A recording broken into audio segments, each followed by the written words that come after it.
Good afternoon again. We have finally reached onto the final session of our scientific program, and I believe that we have trailed a lot of attendance. And today, our session will be exercise and for aging. All right, and I would like to introduce the chairman, Dr. Bradley Elliot from United Kingdom.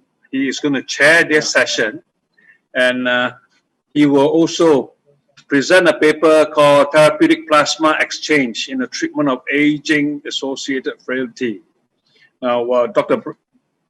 Elliot, he leads the Translational Physiology Research Group at the University of Westminster.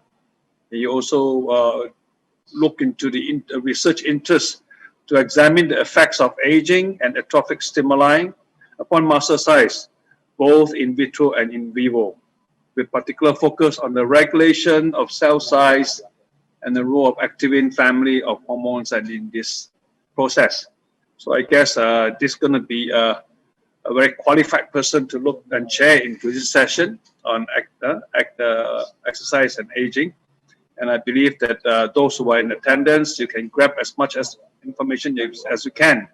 Now, I also like to announce that immediately after this session, all those in attendance, as well as the scientific committee and speakers, you are all invited to our closing ceremony with our chairman, Dr. Jessie Lai, as well as our invited guests, our VIP, Her Excellency, the Ambassador of Hungary, Dr. Petra Poniewicz. Okay, so I believe that the Hungarian delegations are also online later, as they will witness the flag going to be passed on to Hungary, represented by Her Excellency, the Ambassador. All right, so we're going to conduct this session, after which then you all will be given a link in a Zoom, and you will just proceed on to join us at the closing ceremony. All right, I'm not going to delay anymore. Dr. Elliot, please proceed to your paper. Thank you very much. Hi there, my name is Dr. Bradley Elliot. I'm Research Group Leader in Translational Physiology and Senior Lecturer in Physiology at the University of Westminster in London, United Kingdom. Today I'm going to be talking about some of my research and my group's wider research into exercise, aging, and endocrinology, and what we can understand about aging, and perhaps what we can change about aging by using endocrinology and exercise as models of understanding. And before I begin, I'd also like to extend my thanks to the conference organizers for this World Conference on Exercise Medicine 2020 for inviting me to speak this year. If any questions emerge from this talk, feel free to use my contact details shown here. One of the things we know is that aging is essentially inevitable. All of us will grow up, we will mature, and around about 30 to 40 years of age will then start to decline, the inevitability of human aging. And during that time, we'll see a decrease in physiological function of almost any endocrine system we choose to measure. So for example, today I'll be talking a lot about muscle mass and muscle function, but it could be anything, being hearing, eyesight, cognitive function, reaction time, skin quality, almost anything. From around about early adulthood onwards, we'll see a decrease in function over the course of our life. We also know with a reasonable degree of certainty that most of these physiological functions can be positively or negatively influenced by lifestyle interventions, like diet and exercise, for example. So for example, this can be at the top of the curve, around about 35 to 40 years of age. By intervening in someone's activity levels here, we can see people's decrease in physical or physiological function slow with aging, and they can live longer, healthier lives. Or it can be later life, and we can take people anywhere throughout the course of aging and intervene in a positive way and see positive changes to muscle function, to cognitive function, to immunological functions. All of these are changeable, they're malleable with aging. Over my research career so far, I've focused a lot on endocrinology. And a lot of this is driven, this idea of endocrinology of aging is driven by witnessable, measurable changes in hormones of interest between younger and older individuals. But for proof positive that aging has a significant endocrine aspect, one of the best models of looking at this is the heterochronic parabiosis model of aging, commonly done in mice or rats. In this model, you take two mice and surgically attach them so that their circulatory system becomes intertwined. And so you have blood from the young mouse and the old mouse mixing back and forth. And if you do this with a young mouse and an old mouse, what you see is you see that the young mouse becomes older-like and the old mouse becomes younger-like, suggesting that the physical changes we see with aging are driven at least in part by endocrine differences. And if they're driven by endocrine differences, we can try and identify what they are, and then we can try and change them. So one hormone I've spent a lot of my career to date studying is called myostatin. Myostatin was originally identified in mice. If you take normal mice and genetically knock out the myostatin gene, you remove the ability of that mouse to produce the myostatin protein. And these mice that are myostatin negative or absent for the myostatin protein grow substantially increased muscle mass as adults, as you can see on the bottom left picture on this slide. And so that means we've got at least one targetable endocrine hormone. And of course, there's many others we've known about for a long time, but this one in particular seems to be a potent negative regulator of muscle growth. It seems ubiquitous throughout million species. So for example, naturally occurring Belgian blue cattle show substantial growth in muscle mass. And at least one published example of a human who has a naturally occurring myostatin mutation also shows substantial gains in muscle mass, suggesting it's maintained across species. Myostatin is just one member of the growth and differentiating family, or GDF family, which is again a subfamily within the TGF-beta superfamily of endocrine proteins. And like a lot of these proteins, it shares a number of substantial family similarities, which can make understanding it and measuring it difficult. Myostatin's technical proper name is GDF8, growth and differentiation factor 8, and it's very, very, very structurally similar to GDF11, growth and differentiation factor 11, to a degree where for a long time we weren't sure if we were actually measuring them correctly or not. Where we know and we're relatively certain that myostatin, or GDF8, is a negative regulator of muscle mass, when it comes to the functions of GDF11, we're very much unsure of this, and this could in part be driven by the difficulty in measuring it. And so one thing I've spent a lot of time in my group doing is being relatively confident when we're measuring GDF11 or myostatin, we're measuring that and not its partner. And as well, because of this overlap in structure, we also see overlaps in function potentially, not only between GDF8, myostatin, and GDF11, but also potentially between other members of this subfamily. So we're seeing at the moment a large amount of literature around GDF15, and we've known about the activins for a long period of time, and also the BMP proteins. And so we're getting more and more and more away from what I've always studied, particularly myostatin, into this wider field. We have a firm grasp of how myostatin changes intracellular signaling pathways to induce both atrophic and anti-anabolic pathways via classic mTOR signaling and also via SMAD signaling to inhibit differentiation, protein synthesis, and promote degradation. And again, because of this overlap in structural similarity between myostatin and other activin family members, there is also similarity of signaling between these members and similarity in signaling receptors as well, meaning this, while well understood, isn't a great way of targeting functionality of myostatin.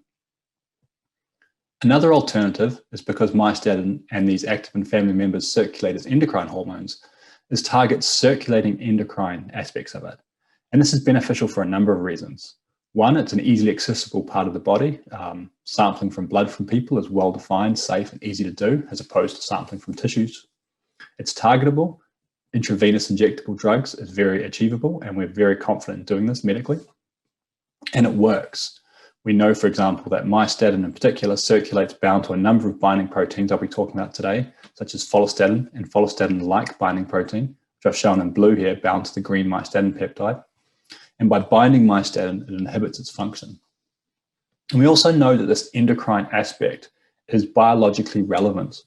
My former research group, where I was initially trained at the University of Auckland in New Zealand, was one of the first groups to show that resistance training, for example, was able to decrease myostatin circulating and parallel the increases in muscle mass we see following, I believe it was 6 weeks training in healthy young athletes. So the initial question I had when I started a research program into aging at the University of Westminster is, can we identify what an aging signature would look like? And are these peptides, is this myostatin family of peptides involved in this aging change? And indeed we can. So in our Barra-Silva paper by Lady Barra-Silva, initial author on this, we recruited just over 100 participants and measured physical function, so walking speed, grip strength, muscle mass, so anthropometric functions as well, and then some very typical measures, so height, weight, heart rate, blood pressure, metabolic rate, some very simple physiological observations. The idea being we would take a large number of people at a large number of ages, between 18 and 80 years of age, measure as many hormones as we could, and then do some correlations back to changes both in age and in physical function between these peptides. And we do see somewhat of an involvement in myostatin and myostatin binding proteins of the age. As people get older, myostatin tends to decrease. This is an interesting finding in the literature with differing results around this to date. And we also see potentially with GDF11, this increase and decrease that seems to parallel the increase and decrease we see with physical function with age. It's an interesting observation and is just observational and correlational for now, but we are interested in looking at what that could potentially mean. But of course, one hormone changing in isolation is just that, one hormone in isolation, and we need to look at larger numbers. And so what we then started doing was, instead of saying, well, how does hormone X, be it myostatin, growth hormone, anything at all, correlate to physical function, we then started doing stepwise regressions, looking at as many factors as possible. And emerging from this, we were able to produce predictor equations from the data we had that would accurately predict things like age, but also more importantly, and even more accurately, things like grip strength. So for example, we're able to take a blood sample, measure the myostatin family hormone members, and also look at some basic observational data, and then highly accurately predict people's grip strength. And grip strength, of course, is a fantastic marker of health span and lifespan. And so now we have some markers that seem to be involved in this process, which suggests to me, if we could then mess with these markers, can we then positively or even negatively influence the aging process? Obviously, positively being what we're looking for. But this is just correlational data, granted in a large group of people, but just correlational. And it's a fair critique of that, of our Barra-Silva work. So the next step which we wanted to try was to try and say, well, are these changes biologically relevant? And because I'm a translational physiologist, I thought an easy way of doing this would be to step out of the human and into an in vitro model, but maintaining that complexity of human plasma. So where traditionally we might just take some muscle cells, for example, and put myostatin on them and see what happens, well, we've done that. We know what's involved. And that's not a very biologically relevant model.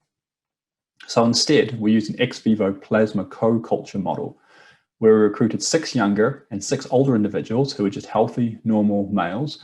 No major differences in anything relevant. So in health was fine. Their body composition was different, of course, because they were younger and older, but their BMI, their body mass index, was identical. The only major difference being, of course, the older individuals had less muscle and more fat.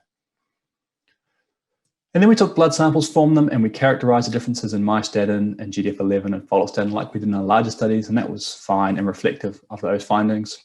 What we did in this to look at biological relevance was then we cultured standard C2, C12 myocytes in vitro in the plasma from older or younger individuals. So the key aspect here was that the myocytes were an immortal standard commercial cell line, but the culture environment was the plasma of younger or older individuals. So the muscle cells found themselves in an older or young endocrine environment, and thus any responses of those cells would be like an assay reporting positive or negative differences. And what we then did is a couple of different measures of proliferation and differentiation, and the cells proliferated and differentiated poorer in the older environment versus the younger. And then we did an injury recovery model shown here, where we physically damaged the cells by scratching and removing a section of cells and measured growth back over time. And we showed that injury recovery was slower in the older versus the younger environment.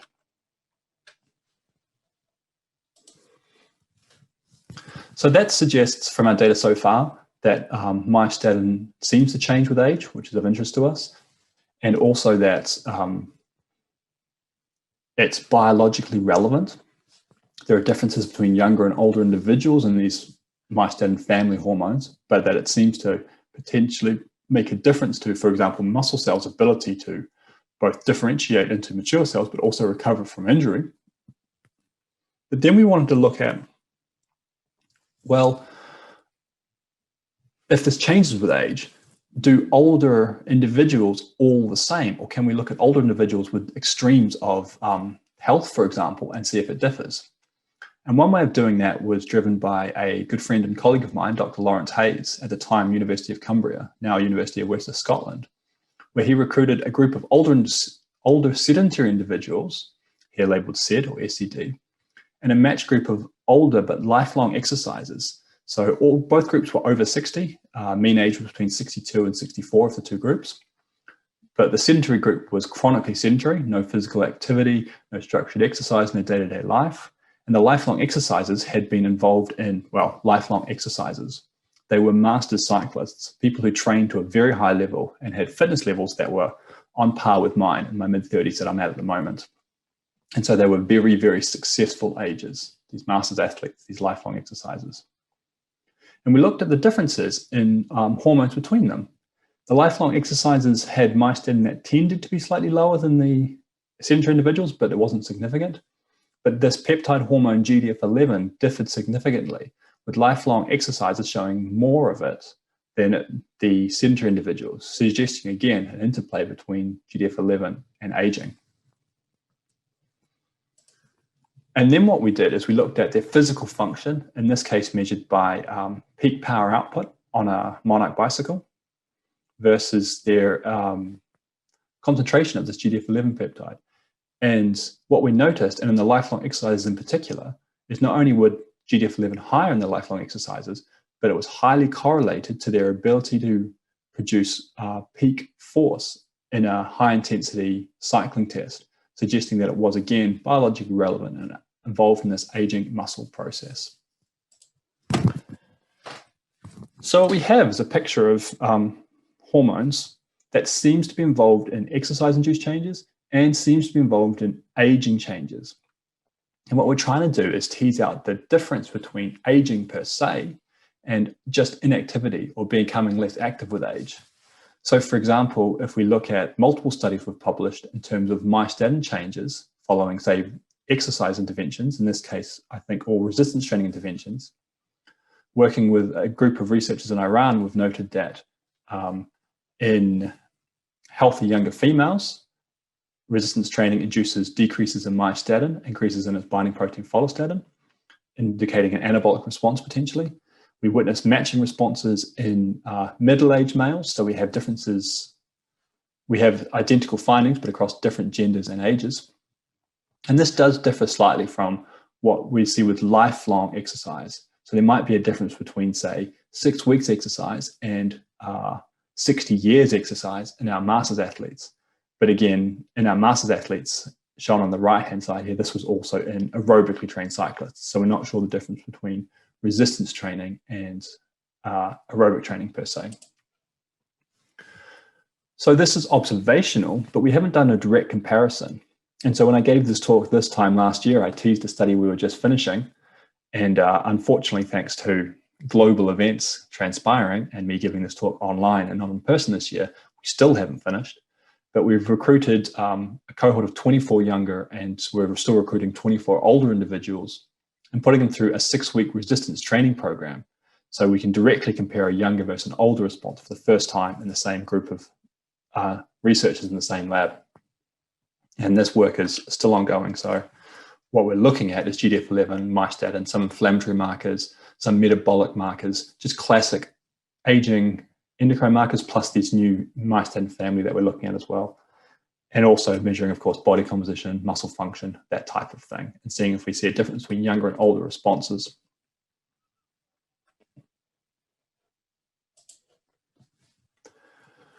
And so that gives us an idea of what we know and what we don't know about this myostatin family of endocrine hormones and what the interplay between age and exercise is.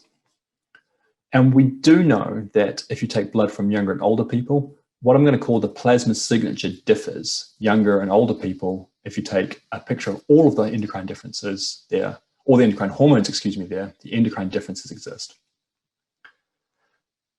I would suggest, based on our work, that resistance training alters plasma endocrine signature to become younger-like, changes it in a way that looks more like younger individuals as opposed to older, as well as, of course, changing muscle mass, muscle function, and indeed general health and well-being to become younger-like, and indeed parallels immune changes to be younger-like as well, like we're seeing in the data from Manchester's group.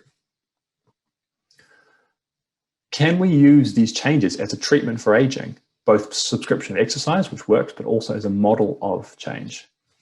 And one of the things we're starting to mess around with as an idea at the moment is, yes, we know exercise is good for you, but people don't tend to do that. So can we change the plasma environment independent of the exercise stimulus with a model called therapeutic plasma exchange to then change the circulating endocrine hormones? So the two studies we're about to start when we're back to a normal environment again is, instead of using younger versus older individuals, as we did in our Kalampuka et al. Paper, is look at very different older individuals, like we did with Hayes, Masters athletes. And we're specifically going to recruit 3 groups of older people: highly active Masters athletes, healthy, normal, relatively healthy, clinically stable, control and older individuals, and then a group of frailer and older individuals. So we have a health span. We draw plasma from them and study ex vivo markers of proliferation, injury recovery, markers of differentiation, markers of metabolic function. And we might even mix some different cell lines in there as well and look at hepatic function, look at glial cell function as well. So we've got some hints there that we need to look at further. In parallel with that, if we can raise enough money, if anyone's listening who's a funding body and might give me some money for this, we also want to start to mess around with this therapeutic plasma exchange model. Or can we do essentially heterochronic parabiosis in mice, but in humans? So this is a model that's currently used clinically, and we want to see if we experimentally do it in older individuals, taking older individuals and using plasma exchange either from younger individuals or looking at saline plus buffering proteins, which is also used clinically, and whether or not that changes muscle function over the course of days to weeks in an otherwise healthier older individual cohort. But a relatively invasive experimental model that's probably not logistically viable, but an interesting piece of basic science potentially. So that's a summary of what we're looking at the moment. In general, our research uses aging and activity to understand the endocrinology of aging, sometimes using exercise as an intervention, as a basic science intervention, and sometimes using it as a treatment.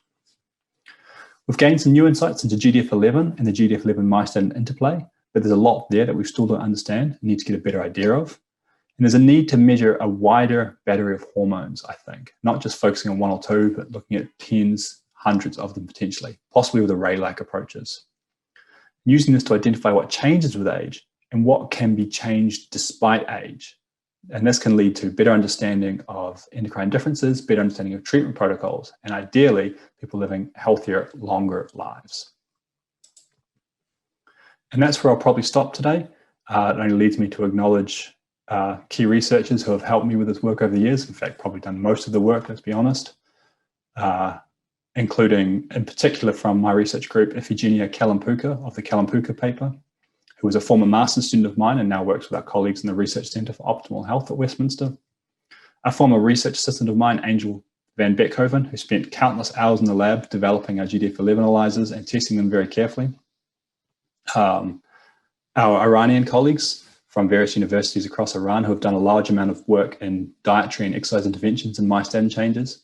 And I mentioned already Dr. Lawrence Hayes, now at the University of West of Scotland, who's driven a lot of work into HIIT, aging, and masters athletes, and done some really interesting work in this area. Thank you very much. And if you have any questions, feel free to get in contact.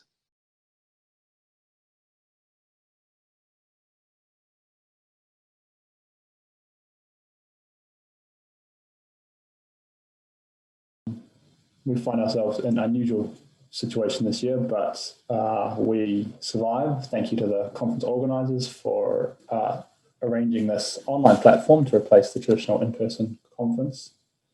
My name obviously is Dr. Bradley Elliot. Nice to talk to you all in this one-way method. I understand that I have someone from the conference in my chat box at the moment who's collating questions from the audience. So feel free to use the chat function to put through any questions, and we'll be taking those. First questions come through. How many plasma exchange sessions is needed? We don't know. So therapeutic plasma exchange currently is used for dialysis-like models in a clinical setting where people have something physically wrong with them. Now, the argument of whether or not aging is wrong or right, good or pathologically wrong for you is, of course, an interesting one that I'd love to get into. But this is a hypothesis, a proposal that we haven't done yet. We're proposing it in an exercise-like way. But of course, and to be very clear, and maybe I wasn't clear enough in that talk, exercise is good for you. And if people aging exercise enough, they probably wouldn't need any sort of therapeutic approaches like this. But what we're looking at here is an exercise mimic in an experimental way. And I don't think we're looking at it in terms of a population health point of view. I think it's too interventional for that, but more from a basic science intervention as a proof of concept,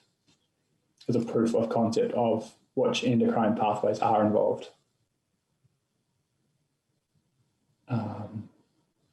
Apologies, I'm just getting a note that my microphone is very quiet. That is not ideal, is it? See if I can do something about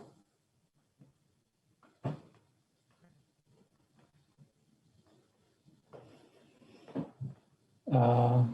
If we have any other questions from the audience, I have this slightly terrifying clock ticking down in the corner of my screen saying I've only got 2.5 more minutes of question time remaining. How could exercise interventions go along with? Yeah, I think that exercise interventions would accompany some sort of intervention like this. It's a relatively side effect free intervention. It's quite dramatic. You end up hooked up to a machine for 45 minutes to an hour as you withdraw blood and then put it back in, like dialysis, like you're thinking of. But it does have side effects like coagulation issues because you have to use an anticoagulant to stop clotting. But there's no contraindications for exercise in parallel. So actually, it's a really interesting point, Alex, that you could use exercise interventions alongside, perhaps to accompany to see if you see an enhancement of effect, or if you had therapeutic plasma exchange and exercise models, if there is an increase above plasma exchange alone, or if there's not, suggesting that mechanisms are exercise-like or independent of exercise. That's actually a really interesting point, really interesting model that I wouldn't mind having a look at. It's an interesting twist on the model, Alex.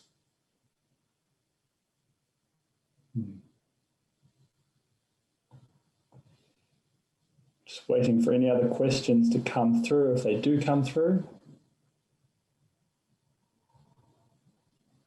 Otherwise, I will start just filling air time for 1 minute and 22 seconds while I wait for the next session. Could exercise stimulate more stem cell release? Not only could, yes, I believe we're pretty sure that it does. So, for example, muscle stem cells or satellite cells, their activity is absolutely driven by exercise behavior, by resistance exercise behavior. We have some unpublished data that looked at fractions of satellite cells, which is quite annoying and hard to do.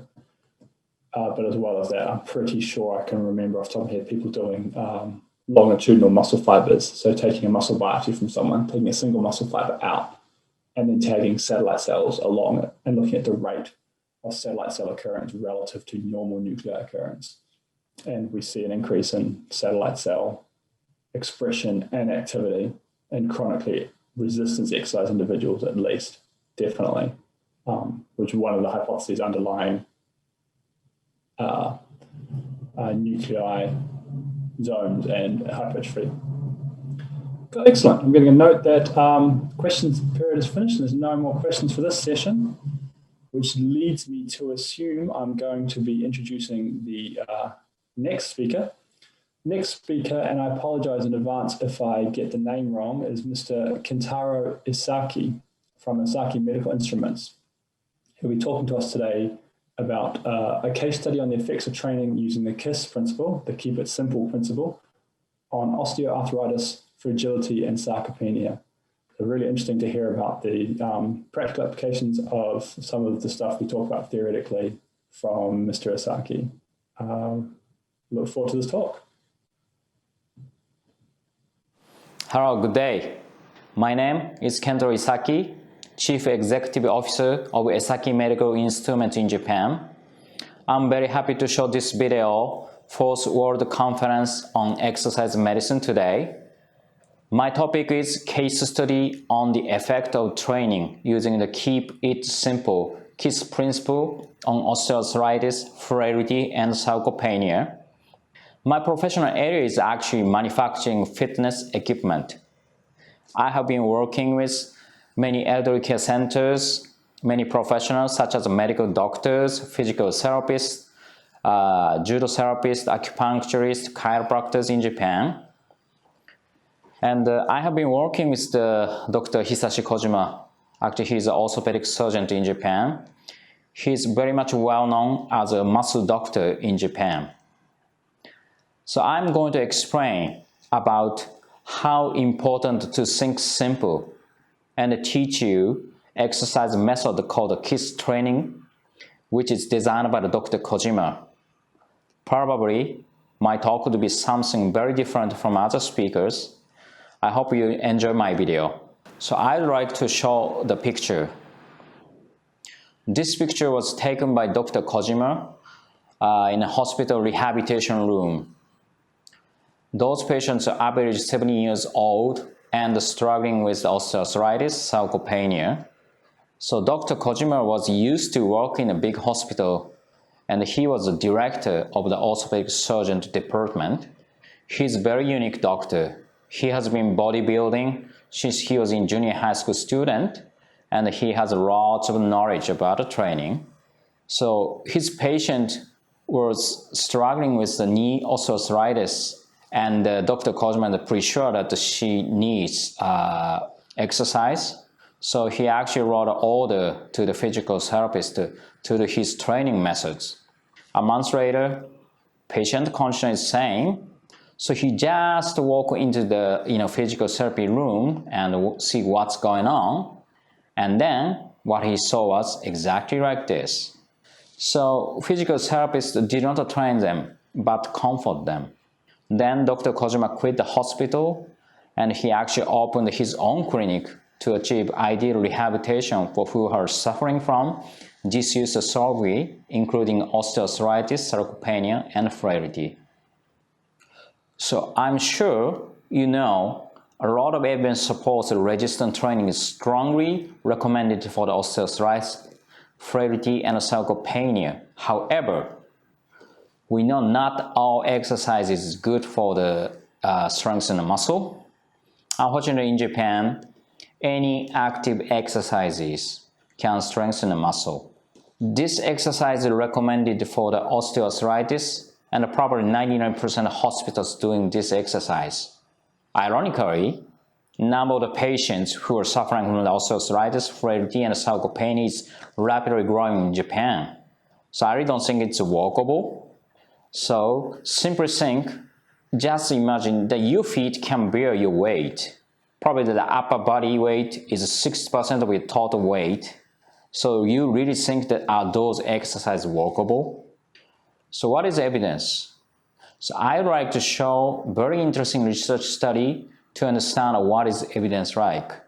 So this case study, not a case study, randomized control trial has done by the Harvard University in 2018.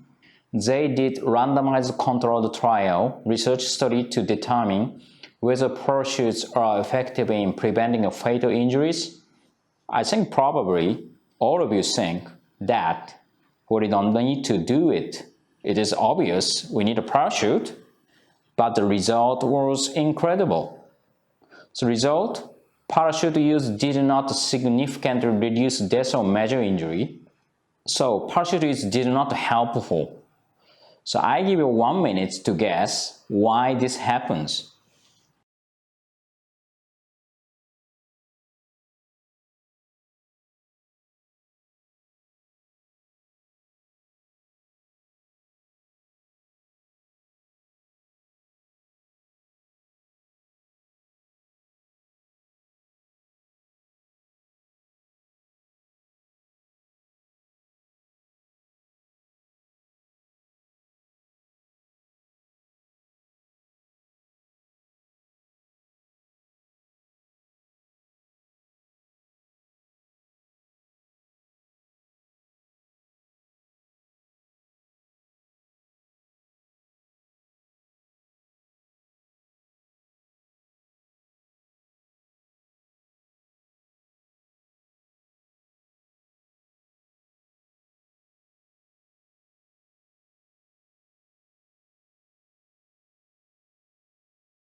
Time's up.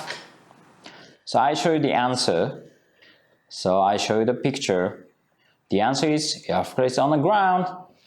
So they just jumped out from the stationary aircraft.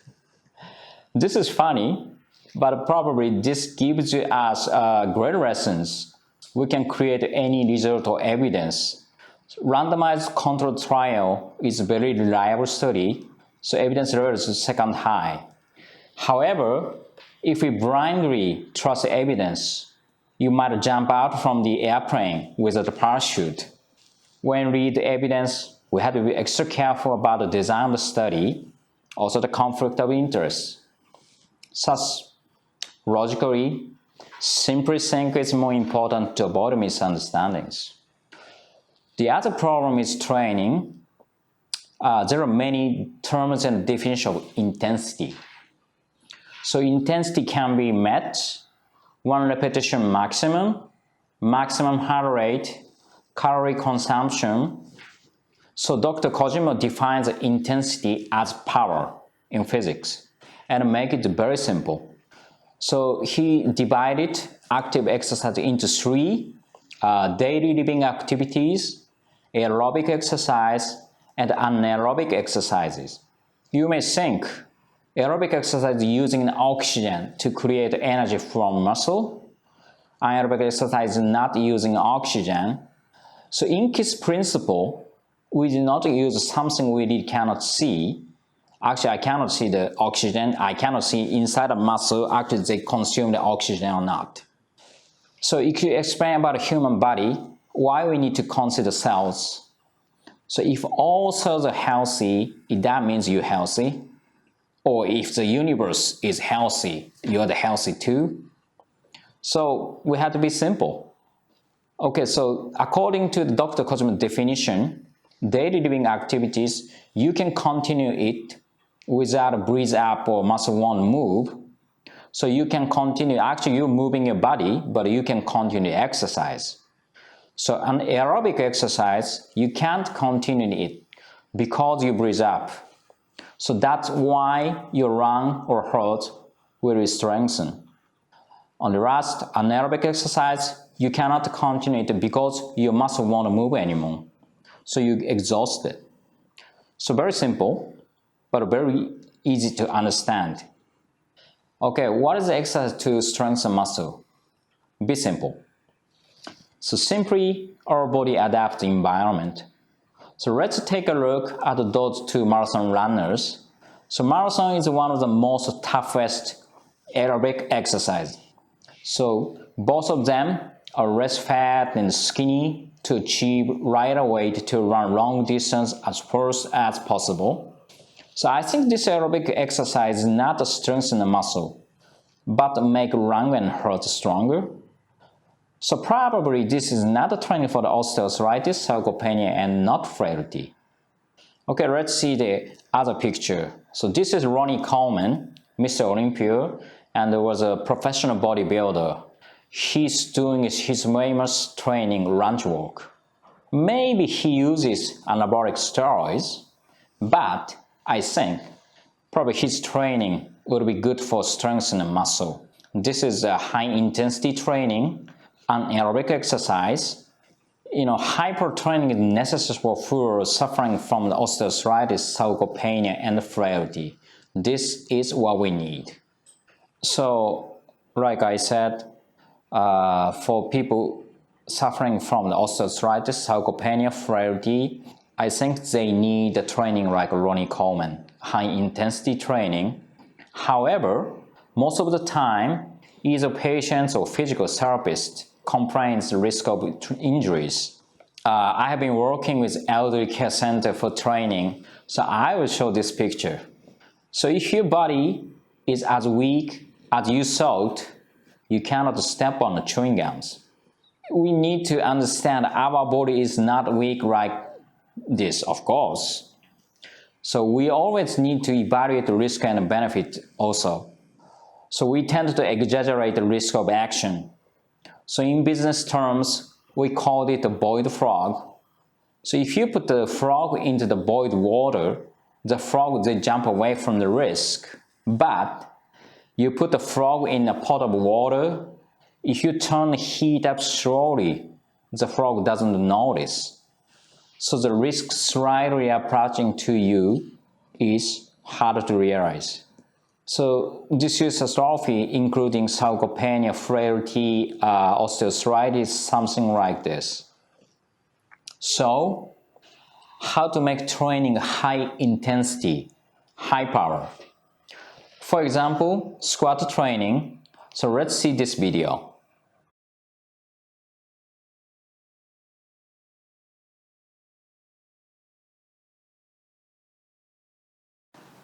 So concentric contraction.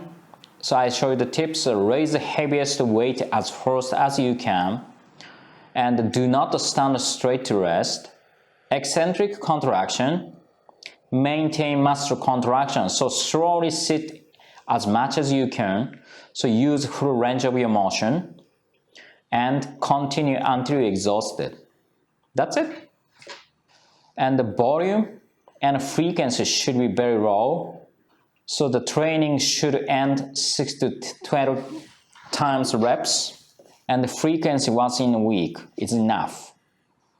I show you a video which I trained. So I'm doing a leg press training.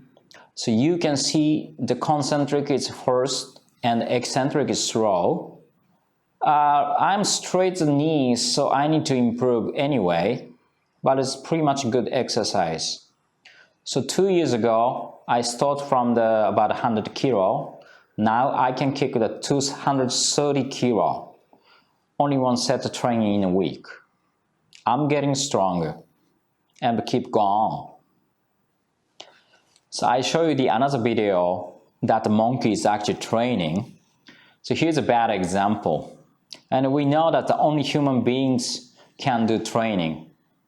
So you can see the monkey is imitating the training. You can see the concentric is very slow, and he stops on the top and he's resting actually. Eccentric is very fast to use the gravity to going down. So the monkey is natural to save energy. Actually, a lot of patients try to do like this. So we need to educate them. So I show you one of the research study which support the KISS methods training. So this is study about the resistance training. So it says that to strengthen the muscle, exercise volume is not important. If you increase the volume of the exercise, like 10 reps, 3 sets, you would save energy to complete the exercise. So the exercise is not high power. So that's a problem of the set. So this might help you to understand the KISS principle is useful. Okay, let's see the videos to see how KISS training works. I'm going to show you the 3 different videos.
もうちょ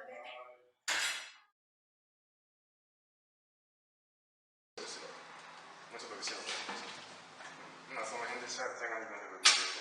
お尻を後ろに引いて下に下げてできるだけそうもうちょっと下はい立ってきて本当にゆっくりしゃがんでぐーっとピンペ伸びないので前に行くんじゃなくて後ろにお尻を下げてはい立ってきてはいもう一回お尻下げてぐーっとはい立ってきてはいもう一回ゆっくりしゃがんでもうちょっと下まではい立ってきてもう一回下までぐーっと手添えるだけにしてね。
To see how effective KISS training is. Now you understand how effective the KISS training is. So remember, the KISS training has to be high intensity, it means high power, low volume, low frequency. Only one set and also once in a week. Lastly, I show you KISS training effects. So we measured 70 users in different age and sex. This is the leg press training composition, so the time and 3 months later, and how their muscle strength is improved. Over 50 years old, muscle strength increased to 23%. All age total, 70% increased. Of course, the number of samples is very small, so I and Dr. Kojima need to gather more data to prove how effective KISS training is. Conclusion: simply design a KISS training is effective to improve the muscle strength. If the muscle strength is improved, your osteoarthritis, frailty, sarcopenia is also improved too. Evidence is very important, but we need to be extra careful to judge if the evidence is good or not. So think simple, think logical, very important. Thank you very much for listening my presentation, my video. And thank you very much for Dr. Lee inviting me such a wonderful conference. I hope you enjoy my video. Thank you very much. Telemakashi. Bye-bye.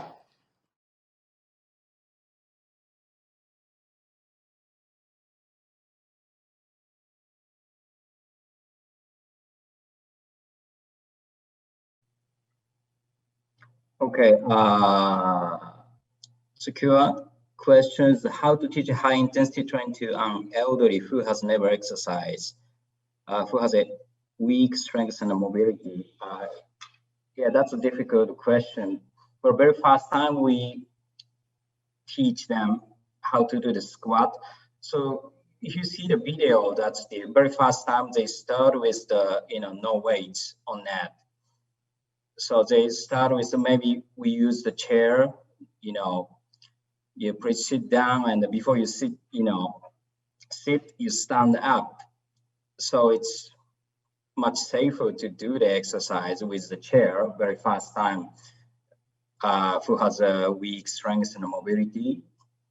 So our answer is that we use the chair.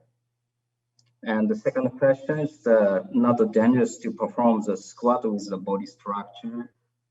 Actually, that's like I said, Dr. Jong always talk about, it is intensity is very high, but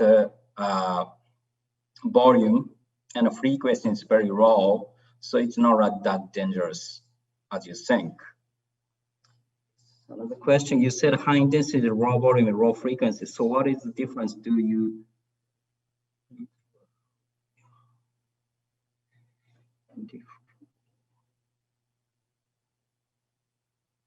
frequent? Do you?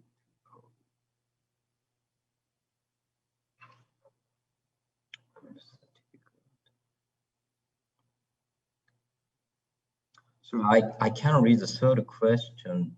You said high intensity volume and raw frequency. So what is different? Do you use 2 per week? Okay, I skip the question. In the new video, they typically want to learn the patient how to move from a case study-based model like this to population-based intubation large number of people. Okay, the first question, I think that we actually developing the machine. Actually, that's like you said, a freeway training is we need a one person for one trainer. So actually, we are developing the machine training, especially designed for the KISS training. So the movement is controlled, so it's much safer to do the exercise.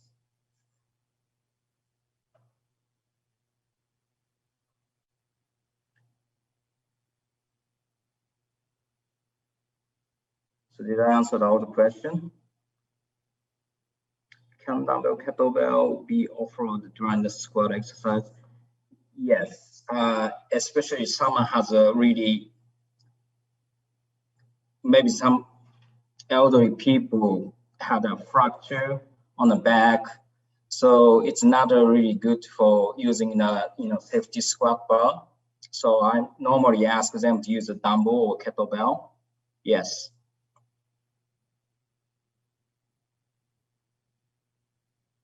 But the problem is the dumbbell and the kettlebell is actually the hand grip strength is very weak. So probably that if you keep training, your hand cannot bear the weight. So I normally recommend the leg press machine for the someone who has a difficult to do the squat training.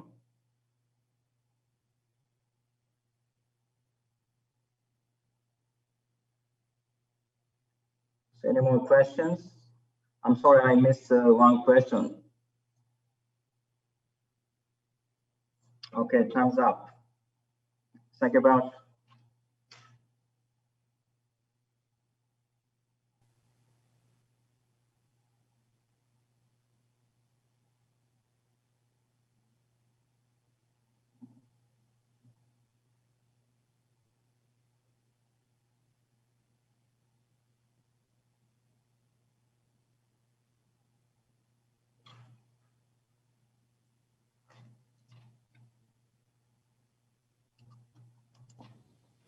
Thank you for that talk and description of keep it simple principles on osteoarthritis. Some interesting demonstrations of resistance training and some of the benefits that we can have even in individuals who suffer severe pain.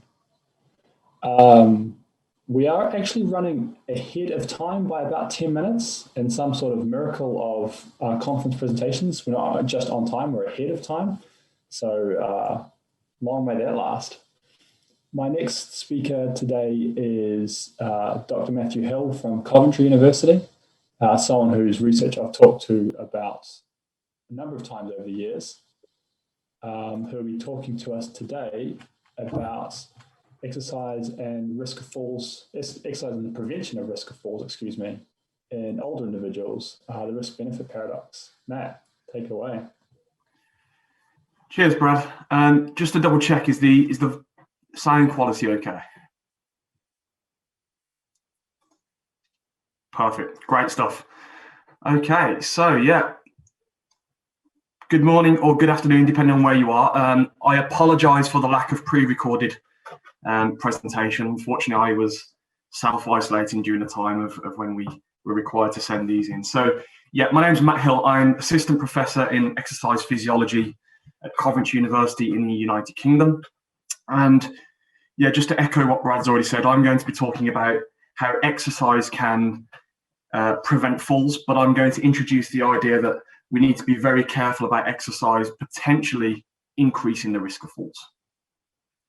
So I'll tackle this presentation in 4 parts.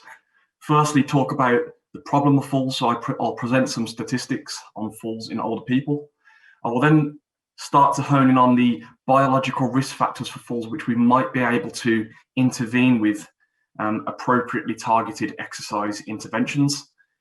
I will then look at the evidence base of exercise in fall prevention and the potential for exercise to actually cause a fall. So the problem of falls. Okay, we know that around about 30% of adults over the age of 65 years will fall once annually. And this number increases to about 40% in those over 75 years. So this is a clear trend that the older we get, the more likely we are to fall. And most disconcerting is that those over 85 years of age, individuals living in care or those with a history of falls, the rate is actually around about half. So 50% of people in these categories fall annually. So clearly aging is a problem when it comes to fall incidents. So let's just look at the United Kingdom firstly.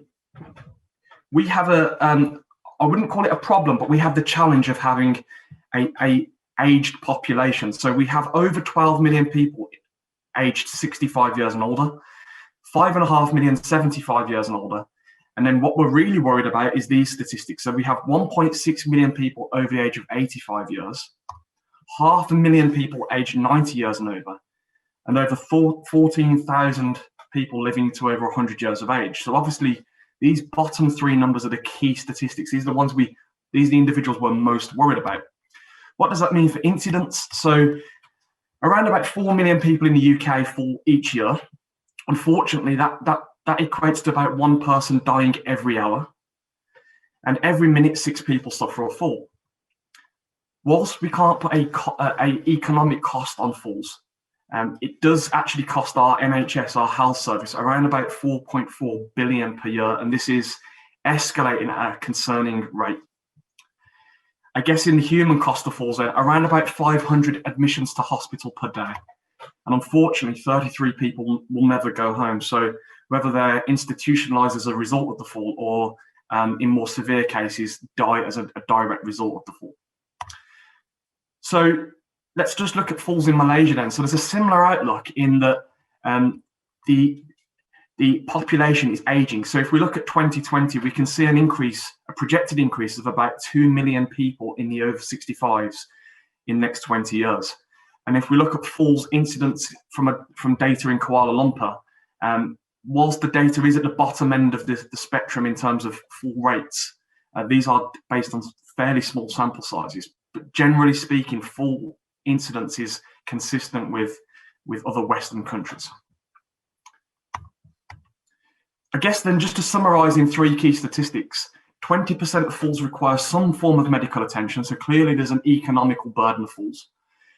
10% of falls result in an injury. So there's a human burden. And I guess in the most ultimate statistic, which we're most worried about, is that around about 650,000 people a year will die as a direct result of a fall. So whether that's because of the diseases that are developed as a result of inactivity ensuing from a fall, or whether that's a direct result of the fall. And that's like filling Malaysia's national stadium but 8 times over. So these are really worrying numbers, and actually they're unacceptably high. So as exercise scientists, we're interested and keen to work out how we can reduce these numbers. Why is this such a major problem at the moment? Well, we can see that there are over the last 20 years, fall rates have steadily continued to rise. So this is data from the US on the left-hand side, and very similar responses from Europe on the right-hand side. So it's very clear that falls are continuing to rise. It's not because we don't have poor, good health service or good understanding of what causes falls. It's because we have more people living into the older age groups. So it's a significant challenge at the moment. So I've mentioned the economic costs, and I really want to focus now on the human cost or the human burden of falls. And it really is a downward spiral. So often when people fall, they experience high anxiety and an almost immediate increase in fear of falling.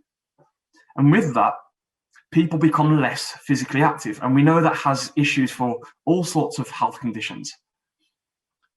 With restricted activity, we see social isolation. And again, that's a significant issue at the moment under the current climate. So with social isolation, we often, again, observe that we get rapid changes in functional decline, so ability to carry out activities of daily living. And this is when it starts to get quite serious, because now people become more dependent. They rely on other people for everyday activities. And with that comes the development of the multiple diseases that often result in death. So you can see how a fall can result in quite a rapid decline in health and eventually a fall. I have mentioned the high escalating costs because ultimately that's what we're trying to reduce. So then, what about the etiology of falls? What causes falls? Now, this slide is deliberately complex. It's meant to be complex because falls are highly complex, multifaceted. They typically are brought about by multiple levels of this model. So I won't talk in detail about each of these factors, but we have environmental issues, medical problems or medical conditions, socioeconomic factors, and what we're really interested in is biological or physiological risk factors. So these are the factors that we know we might be able to intervene with appropriately targeted exercise interventions. So the previous 2 speakers have already done a much better job at explaining the physiology of aging and have made my job much easier. But if we know about these, if we understand these risk factors, we might be able to intervene with an exercise that has been targeted specifically for the problem. So if we look at the cause of falls then, we see that on the left-hand side, poor gait, balance and muscle weakness features highly as a cause of falls. So around about 20% of falls. And that's important because if we look at how often these occur in individual studies, we see that muscle weakness, poor balance and mobility and gait issues feature highly. Key things are, these are accelerated by being physically inactive and by aging, but also highly plastic. We can modify these factors with exercise. So it's good news, it's not all doom and gloom. So very briefly now, I'm going to introduce you to some of the evidence-based approaches for fall prevention. So what does the actual evidence say? And I wanted to start off with these recommendations from a recent systematic review and meta-analyses, because they show that exercise must be done in the standing position to improve fall outcomes.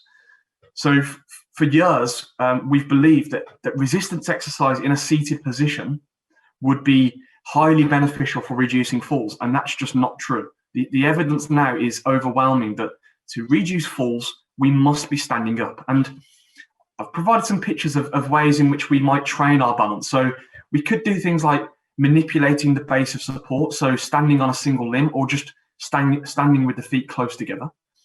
we can manipulate the contribution of the upper body, so we can have the arms doing something, so contributing to our balance, or actually completely restricted where we're relying on lower limb balance control mechanisms. And we can also train our compensatory balance or anticipatory balance, so moving the body's center of mass whilst standing still, so leaning and reaching. So to summarize the key point I'm trying to make, balance training while standing on your feet is absolutely imperative. You must be on your feet. Resistance training, walking, flexibility, functional training, etc., are very important, not just for balance, but a whole range of balance, whole range of health and fitness indices.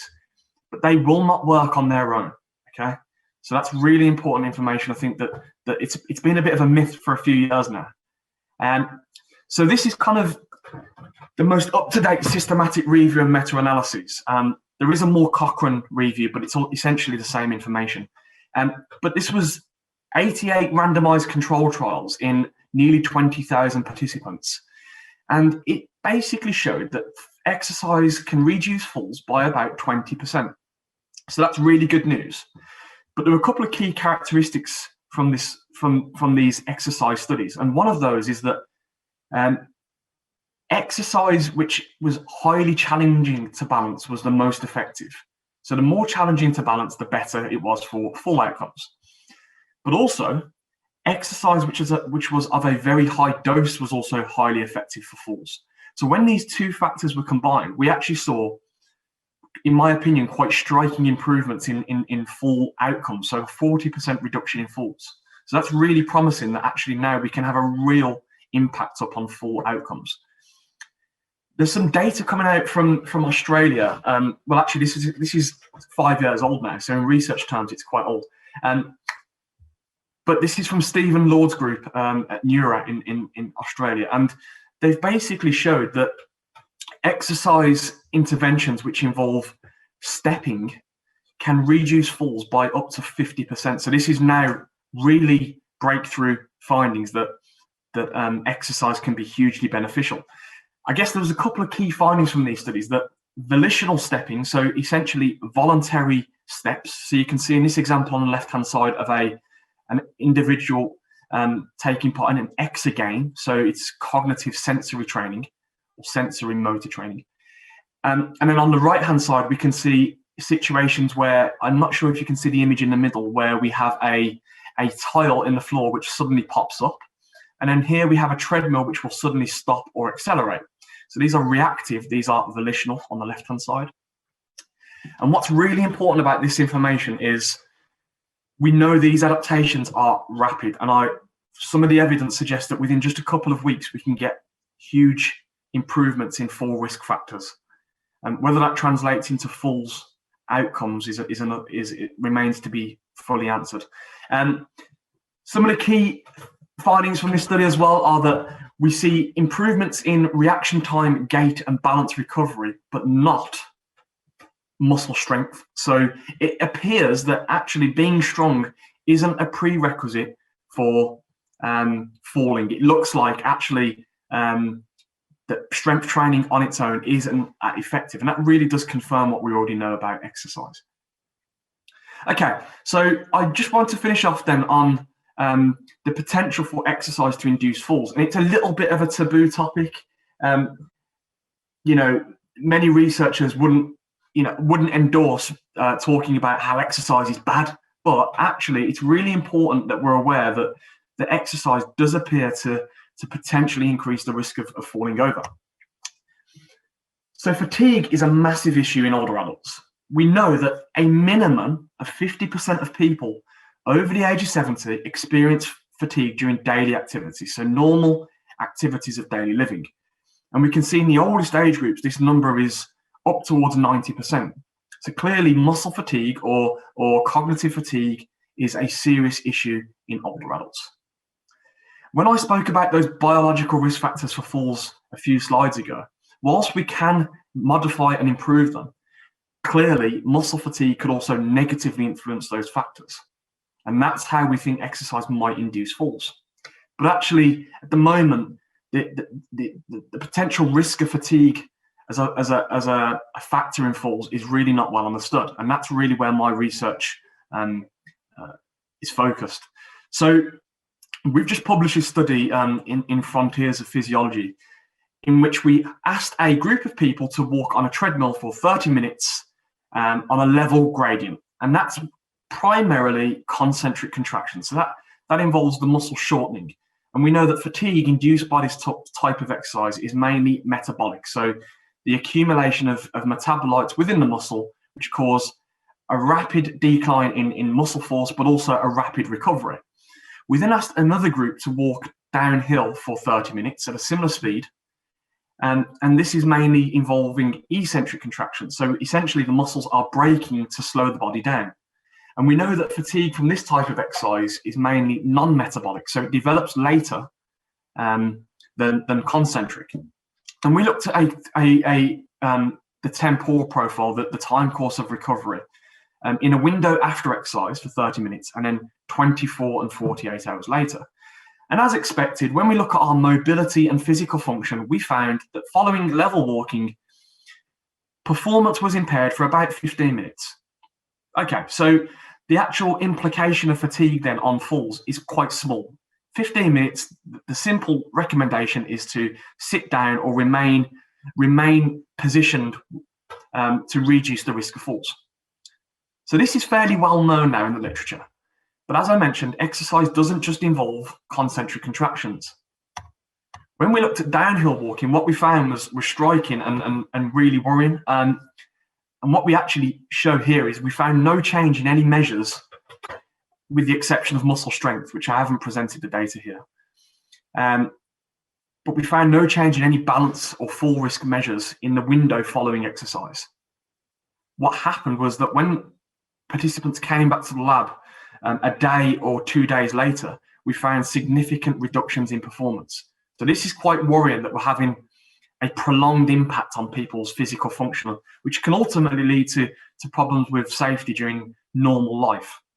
So this is new information, which I think is really important to be aware of. If we're prescribing exercise, which we know eccentric exercise is highly beneficial, but if we are prescribing it, we need to be very careful about who we're prescribing it to and be mindful that it could actually provoke a fall. So while exercise does have risks, it's pretty clear that the benefits of being physically active far outweigh any acute risks. So I'm certainly not endorsing not exercising. It's just very important that we're aware of the potential risks to induce a fall.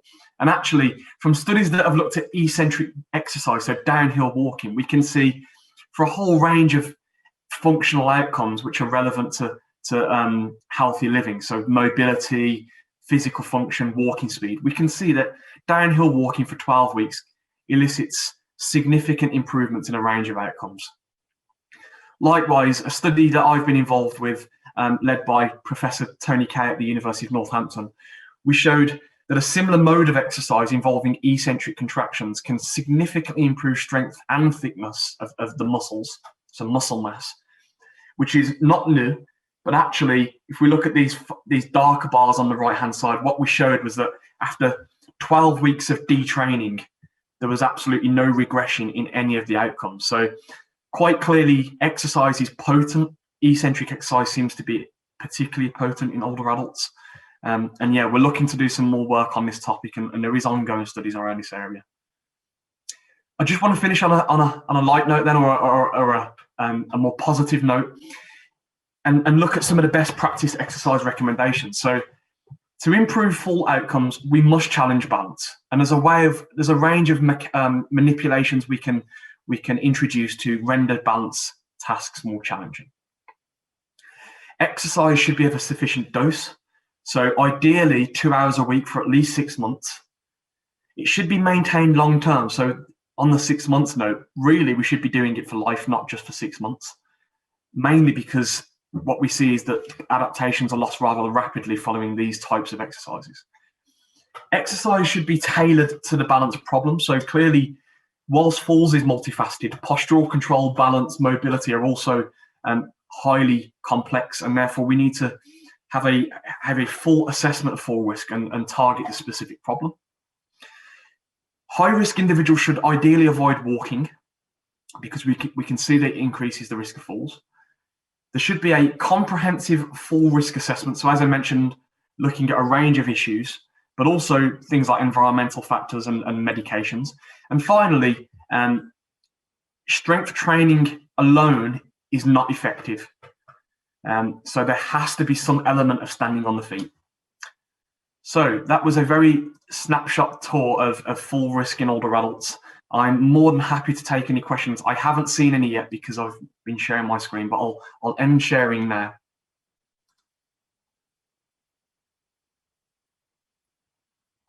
Share. There we go. So happy to take any questions.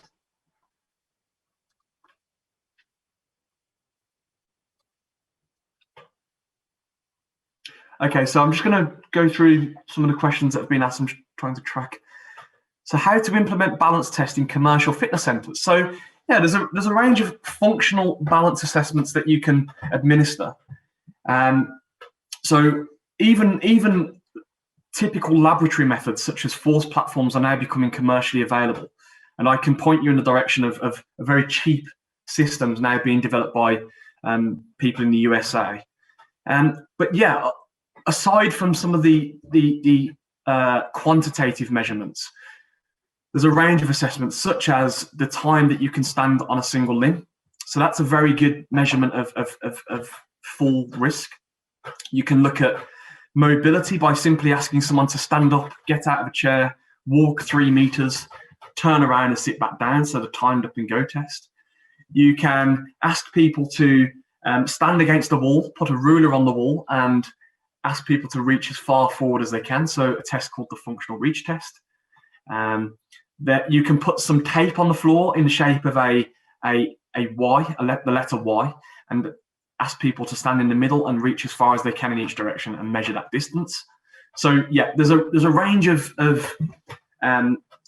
robust measurements which are predictive of falls or are reflective of individuals' balance, which can easily be done anywhere actually in the home. Possibly if we use core strength exercises to enhance balance. Yeah, so again, there's really good evidence that core strength training can massively improve functional performance. So balance, gait, mobility. Whether that actually translates to improving full outcomes is unclear. The evidence is sketchy.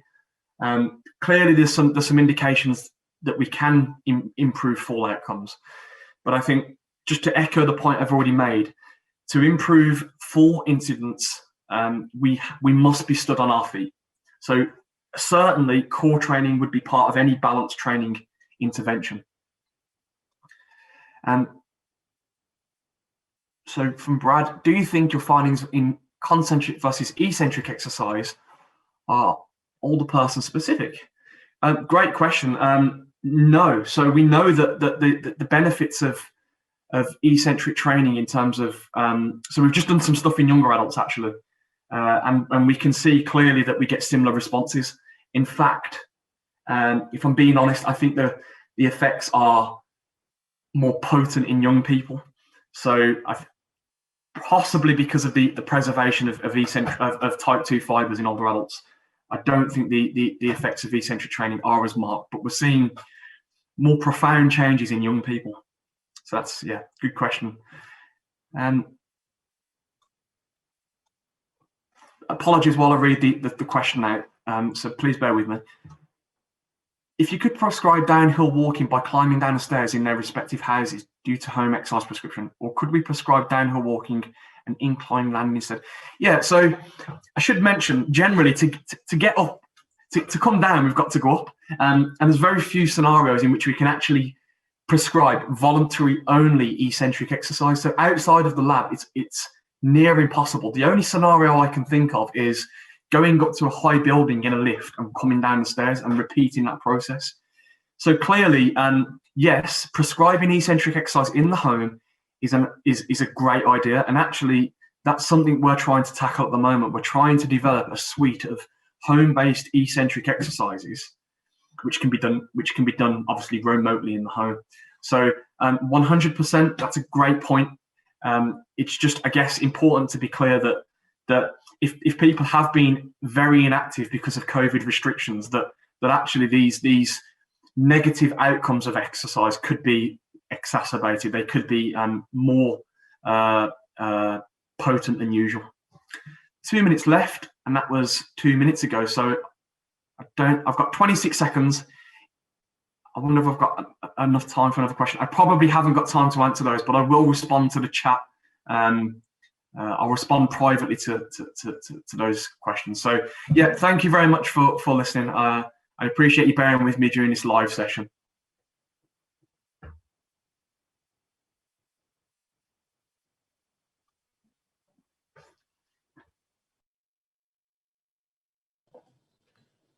Thank you, Dr. Mathew Hill, for that talk, and actually a really interesting, engaging talk. Great to see those results published, and I have to admit I need to reread them because it's overlapping some work that I'm doing that we've definitely talked about in the past. We continue to run ahead of time. In fact, by my maths, we're actually an entire talk ahead at the moment. I think the lesser evil would be running ahead of time, not me stalling for 25 minutes. You listen to me talk, we probably don't need that. So on that note, I'll move straight on to our fourth speaker of today, Dr. Hanson Huang from Tzu-Chi University in Taiwan. Again, apologies for all names. This is a pre-recorded talk. Dr. Huang can't be with us today, unfortunately, on exercise and aging biomarkers of the cell, the effect of exercise on leukocyte telomere lengths. So we will be taking questions as normal, and in a real treat, I'll be stroking through them myself. So let's go ahead with this talk, and I hope you enjoy.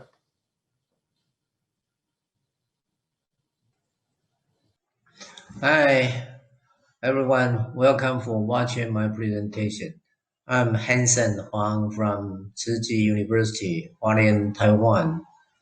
Today, I'm going to talk about the exercise and aging biomarker of cell, and I'm going to focus on the effect of exercise on leukocyte telomere length.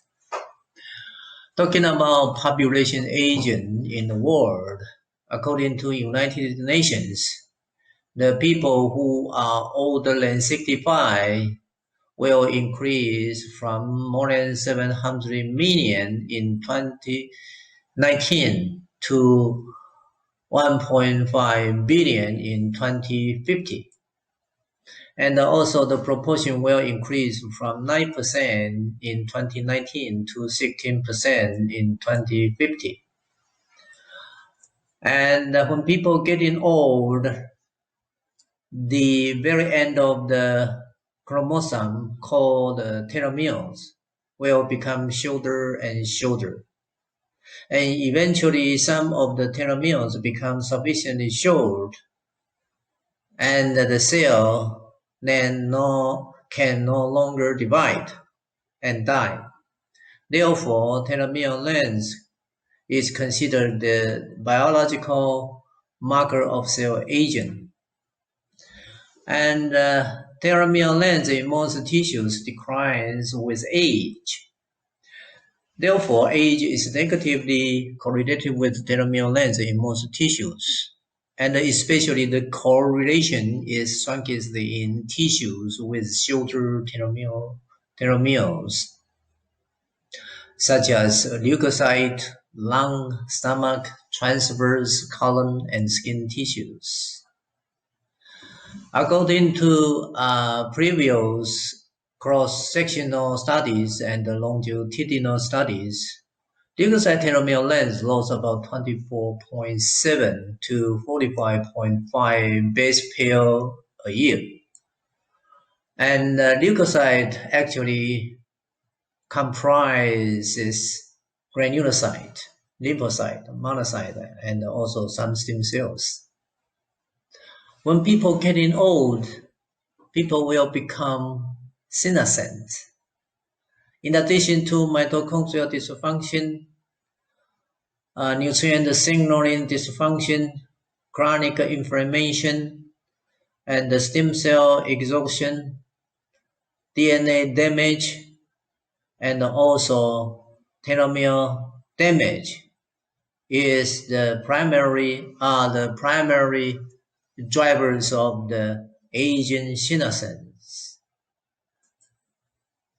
And furthermore, a lot of scientific evidence showed that progressive telomere shortening also associated with many human diseases, such as cancer, cardiovascular diseases, osteoporosis, metabolic diseases, dementia, etc. However, there is a paper published in 2010 by Loraka and others. They discover as people doing the exercise and have higher VO2 max, maximum oxygen consumption, and then they have longer leukocyte telomere length, especially for those older people. So they discover human leukocyte telomere length is positively associated with VO2 max. And also another study published in 2008 by Churkas and others. And they compare the leukocyte telomere length in more than 2,000 people. They discover leukocyte telomere length loses about 21 nucleotides every year. And the mean difference in leukocyte telomere length between the most active participants and the least active participants was 200 nucleotides. It means the most active participants has 10 years younger leukocyte telomere length than the least active participants. Another study published in 2017 by Tucker, and they look at the leukocyte telomere length in more than 5,000 participants. And the mean difference of the leukocyte telomere length between sedentary and low physical activity, moderate physical activity, high physical activity people is 7.1, 8.8, and 9 years respectively. Another study published in 2015, the researcher, they look at the people who are older than 61, and they discover as long as the people, they're still doing the exercise, when they are older than 61, then they have longer leukocyte telomere length. Also, they discover people doing intensive physical activity, and they have longer leukocyte telomere length than those people doing the resistance training, endurance training. And they also discover the people who only doing the exercise at the age of 20 to 30s. And they have leukocyte telomere lengths similar with those people never doing any exercise. And interestingly, they also discover people at least need to do regular exercise for more than 10 years. Then you can have longer leukocyte telomere length. If the regular exercise habit is less than 10 years, then it didn't affect leukocyte telomere length. Systematic review and meta-analysis study published in last year, and they have 11 eligible studies and also involving more than 19,000 participants. And they discover physical activity increase leukocyte telomere length regardless of sex, but was not statistically significant in elderly population. And also they discover exercise increase leukocyte telomere length regardless of the exercise intensity. However, there is a study published in last year by Warner and others. They have 124 healthy previously inactive individual to do a 6 months exercise program, and they randomized their participants into 3 different exercise interventions, which are aerobic endurance training and high intensive interval training and resistance training, and 45 minutes a day, 3 times a week. And they discover after 6 months, only aerobic endurance training and intensive interval training can increase leukocyte telomere length. And also another study just published in this year by Brando and others. They have 20 premenopausal women to do a combined exercise training, which are strength and aerobic exercise combined together. And 55 minutes a day, 3 times a week, and only totally for 8 weeks. And they discover combined exercise can increase leukocyte telomere length and also increase VO2 max, increase fat-free mass, and decrease waist circumferences.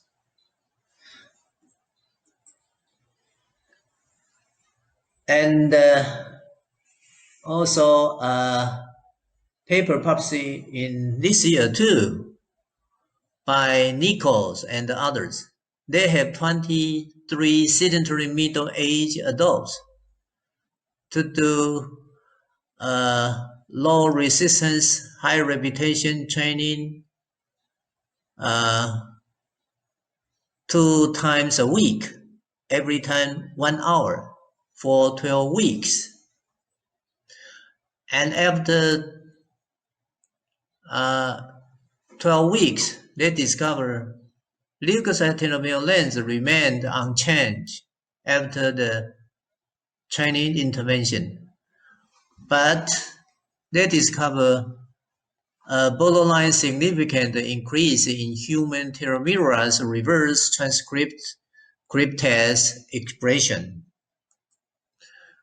Therefore, and also after 12 months follow-up, those people return to a sedentary lifestyle, display shorter telomere compared to their pre-values.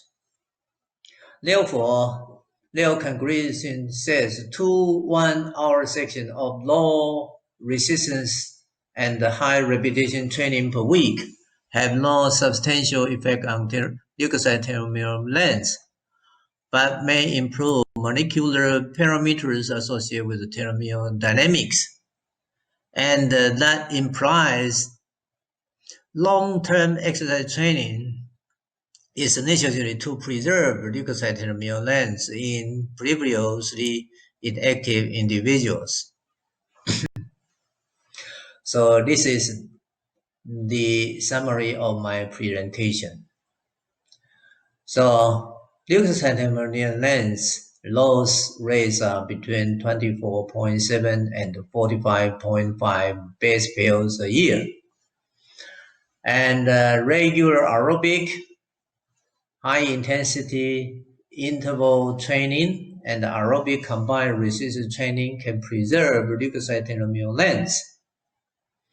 And resistance training alone may not able to preserve leukocyte telomere length, but low resistance and high repetition resistance training tends to activate the telomeres, may need longer training time to preserve leukocyte telomere length. And previously active people return to sedentary lifestyle for 1 year may shorten leukocyte telomere length. So finally, regular exercise benefits human health a lot.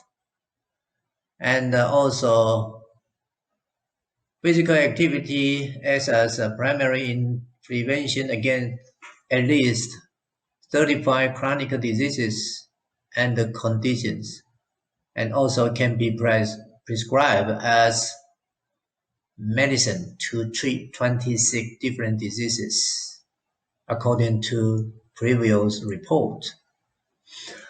Therefore, exercise or physical activity preserving leukocyte telomere length is one of the lead major beneficial effects. Thank you.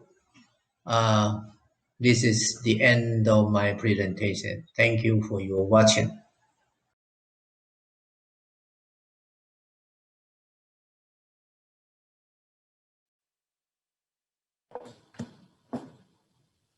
Thank you for Dr. Huang for that interesting talk and interesting summary of telomeres and telomere length changes with aging and with exercise behavior. I find myself in the rather interesting and slightly uncomfortable position of trying to answer questions on behalf of someone else's research, because unfortunately he cannot be with us today, but I'll give it my best and let's see how well this goes. Okay, so from the questions we've got so far, how does exercise increase telomere length, or does exercise only decrease the shortening process? Taking people who are inactive and making them highly active will actually lengthen pre-existing telomeres. So it's not just delaying the rate of decrease, you can also lead to an increase in telomerase activity and lengthen what you've got. So in that way, exercise can be preventative of cellular senescence, which is actually quite cool. The duration, intensity, and type of exercise to do that is, as we just heard, a smidgen controversial, but it seems to be towards aerobic style exercise, not resistance style exercise, as we just had summarized, which is actually quite interesting when you consider some of the other talks we've already had today, isn't it? But nevertheless, yes, you can actually lengthen what you've got, and we've shown that, and some others have as well. Is there any food that's good for leukocyte telomere lengths? Oh, I'm not sure about nutritional interventions. If it was, and I don't know, I have to admit, but if it was, I would suggest you'd be looking at interventions that would be lasting months to years, if not decades. One thing around the food intervention would be interesting to look at would be to look at the effects potentially of chronic caloric restriction on telomere lengths. Someone must have done that. I'm just not aware of the studies. That would be a very easy way of looking at this immediately. And I would speculate, hypothesize that you'd see effects there, either on, because of course the caloric restriction models show increased lifespan, both in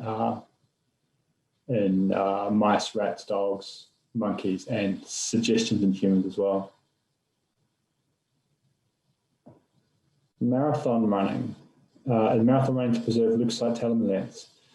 Yes, presumably, because of course we're looking at a model of aerobic exercise. So it seems to be that mixed modal exercise, it doesn't matter precisely what, but exercise behavior in general of a sufficient duration and intensity will enhance this marker of longevity, of cell longevity and of health in general. And I think that's actually worth bearing in mind in that what we're looking at here, leukocyte telomere lengths, or white blood cells circulating, is a marker of tissue telomere lengths. And we often overlook that. They are actually a good marker. So if you take a correlation between, say, muscle tissue, cell telomeres, and leukocyte telomeres, the correlation is not bad, which is a point that I think we should actually bear in mind when we consider this research. It's not perfect, of course, but it's not bad. And of course, it's just more difficult to measure, say, liver tissue or muscle tissue because we're taking muscle and liver biopsies, and people aren't that big a fan of that. Scrolling down, we already had a question on diets, and that's my speculation on the answer.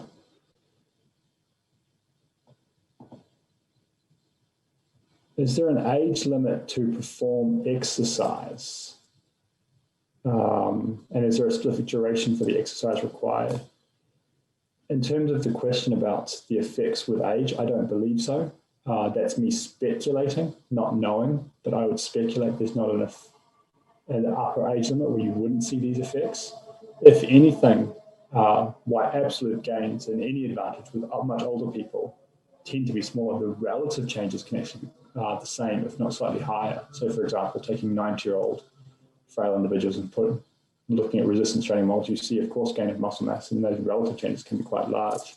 I'd speculate the same thing would be seen here, especially in, say, obese models or highly untrained models where you see rapid changes in fitness. You also see rapid changes in telomere lengths. I'm getting a note that we're coming to the end of question sessions. I hope I stumbled through that okay. Again, apologies for not being your speaker for this question session. So as we move on to our fifth and final speaker of today, our fifth speaker today, Dr. Jong Chen from the Institute and Faculty of Physical Therapy. I'm sorry, I don't have anything more than that in front of me as to your affiliation, Dr. Chen. Dr. Chen will be speaking today about precise exercise prescription for non-communicable diseases, chasing that holy grail of true exercise precision of prescription. A talk I'm looking forward to. So with that, I will move on and we'll listen to this fifth and final talk. Dr. Chen. Hi, my dear friend. I'm Professor Chen from Taiwan. In the COVID-19 pandemic, I hope all of you stay healthy. Professor Huang and me are working on the organization of Taiwan Society of Exercise Medicine and are writing preparing the guidebook for training and the certification of our members. Today, I'm going to give a brief introduction of our guidebook, Precise Exercise Prescription for Non-Communicable Diseases. This is my talk outline. Background. Non-communicable diseases kill 41 million people around the world every year, which is about 71% of world's deaths. And there are four major non-communicable diseases, which are cardiovascular diseases, cancers, diabetes, and chronic lung diseases. As shown in this cartoon, NCDs are like running water without a tap tightening closed, and 7 out of 10 patients treated by doctors every day are patients with NCDs. The four major risk factors for non-communicable diseases are smoking, drinking, unhealthy diet, and lack of exercise. Among them, lack of exercise has become the fourth leading risk factors for death, according to a WHO study published in The Lancet. More than 1.4 billion adults in the world lack exercise and have higher risk of cardiovascular diseases, diabetes, Alzheimer's, and cancers. Risk of cardiovascular diseases, mortality by cardiorespiratory fitness, and the body mass index categories were demonstrated in this slide. You can see low cardiorespiratory fitness DM diabetic groups have significant highest mortality rate in all three BMI categories. In 2007, the American College of Sports Medicine and the American Medical Association jointly launched the Exercise Medicine action plan. There are three major goals. The weekly exercise time should be recorded in the medical records as the important vital sign. Second, exercise is a good remedy for most diseases in the 21st century and needs to be actively promoted. Third, grant training and certification to medical professionals and sports science practitioners to facilitate the promotion of exercise prescription. The development of a precision exercise prescription can reduce exercise ineffectiveness, unsustainability, injury, and even certain death. Exercise prescription should be integrated with the concept of precision medicine to be individually customized. However, since the promotion of ERM in 2007, exercise prescription is still in a form of public health education and activity promotion, lacking a stable and continuous execution structure and platform. Therefore, Associate Professor Huang and I worked together on writing the precision exercise prescription for non-communicable disease as a guidebook to promote the training and the certification of clinical exercise physiological professionals and help them to conduct training health exercise programs in community and hospitals and perform exercise medicine tasks successfully. In the exercise medicine, we will provide evidence of the prevention and the treatment of effects of exercise interventions on non-communicable diseases from the latest and most empirical international sports science and sports medicine literatures, as well as the ACSM and the WHO international action plans and the guidelines on exercise medicine. There are two chapters in Part 1. Chapter 1, Change of Disease Patterns and Population Structures, and Chapter 2, Non-Communicable Disease Risk and the Benefit of Exercise Intervention. The cause of death of disease and death have been transformed into non-communicable diseases. Mortality rate is increasing dramatically from 58.5% in 2001 to 72.5% in 2020.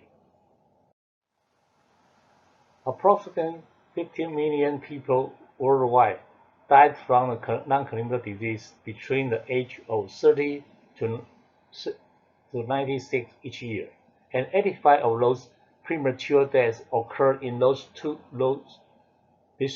low and middle income countries. According to estimates by the WHO, calculated on the 10 years period, the fastest increase in human non-communicable diseases in the world is the countries of Southeast Asia and the Western Pacific. The death rate from non-communicable disease in Southeast Asian countries may even increase by 21%, while the deaths from the non-communicable diseases in Western Pacific countries may reach 12.3 million. In this ACLS study, the attributable fraction is an estimate of the number of deaths in the population that would have been avoided if the specific risk factors had been absent. Compared to other risk factors, a low cardiac respiratory fitness has the highest attributable fraction, that is about 16 to 70%. In the Part 2, second part, exercise prescription practice, we will summarize the international and domestic official exercise prescription guideline and the recommendation, as well as the author's personal participation in domestic policy projects and the researches. It aims to the working of adult groups, non-communicable non-clinical chronic disease groups, and elderly groups. For different health education, detailed exercise referral prescription of specific physician and exercise execution prescription of sports science professional are presented. The contents of exercise execution prescription are mainly based on the information related to the physical activity guideline on the ACSM website. The exercise prescription with referral and the execution are different from public health education and the promotion forms. Exercise prescription commonly refer to the specific plan of fitness-related activity that are designed for a specific purpose, which is often developed by a fitness or rehabilitation specialist for the client or patient. Due to the specific and the unique needs and the interest of the client or patient, the goal of the exercise prescription should be focused on motivation and the customization, thus making achieving goals more likely to become successful. There are 5 steps of exercise prescriptions: health and safety screening and questionnaire survey, physical fitness testing and assessment, exercise prescription, execution of prescription, correction adjustment of exercise prescriptions. This is ACSM exercise prescription referral form for physical activity recommendation and personal information.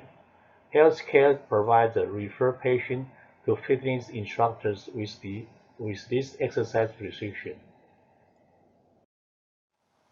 This is exercise prescription pad for clinicians. You can download from website.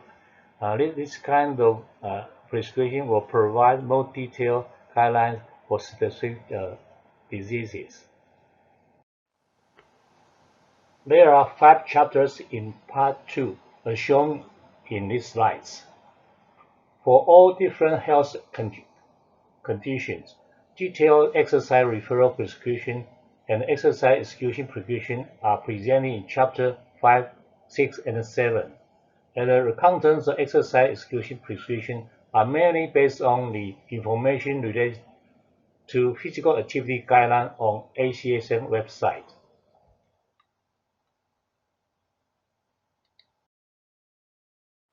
The purpose of exercise prescription is to promote people with different health status and making them more active. Chapter 5, Exercise Prescription for Adult Health Promotion. The current and we will emphasize on the exercise prescription for cardiorespiratory endurance, exercise prescription for weight control, and exercise prescription for metabolic syndrome. Chapter 6, Exercise Prescription for Non-Communicable Disease such as hypertension, type 2 diabetes, dyslipidemia, depression and anxiety, degeneration, arthritis, chronic obstructive pulmonary diseases, chronic kidney diseases, and chronic liver diseases, heart disease, and cancer patients.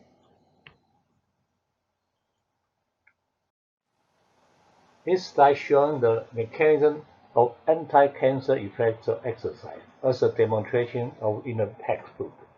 Contraction muscle fiber release myokine such as oncostatin M and the spark into the bloodstream, which can induce apoptosis in breast cancer and the colon cancer cells. The coupled action of interleukin-6 and epinephrine in the blood results in the increased mobilization of neutrophil killer lymphocytes, which migrate into tumor and destroy tumor cells. Effects of exercise on health-related outcomes in cancer patients are presented in these slides, and exercise prescription for specific outcomes are suggested according to scientific evidence. In the Chapter 7, Exercise Prescription for Elderly. we are emphasizing on physical activity guidelines for general population of elderly people, and also physical activity guidelines people with osteoporosis, Parkinson's disease, with limited physical mobility, or with people with mild cognitive impairment and Alzheimer's diseases.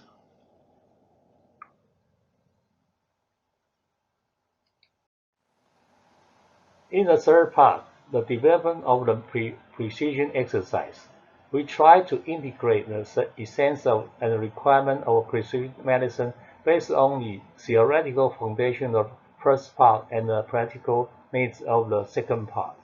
Then we will discuss how to make good use of wearable device and wireless physical monitoring management technology to enhance the social connection and the interaction between people. Innovation of healthy exercise environment and the sports furniture, which in line with the human nature, will be introduced. Taking into account the adaptation of individual fitness characteristics and the quality of the exercise environment, coupled with the monitoring of physiological reaction during the exercise, it achieves the best state of precision exercise prescription for good results. Precision exercise, on the other hand, is an innovative approach that may take into account individual differences in people's genes, environment, and the lifestyle. Part 3, precise exercise precision development for including those 5 chapters.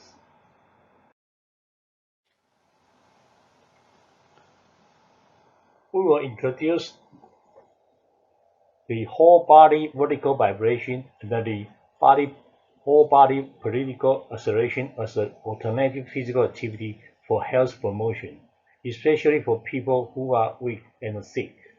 What is the whole body vertical vibration? That is passive induced muscle contraction for sarcopenia prevention and those impact force can be osteoporosis prevention. And what is the whole vertical body vertical acceleration? They are going to passive induce the release of nitric oxide from the vascular endothelial cell for cardiovascular accident prevention and relaxation for good recovery and sleep.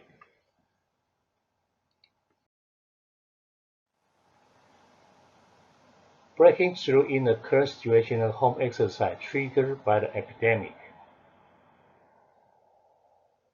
such as a new generation of smart fitness facility to help customers exercise at home and receive required exercise guidelines. The brand new home gym equipment, something like mirrors, Peloton bike, Peloton tread, Fight Camp, Nordic tread, you can name some of that.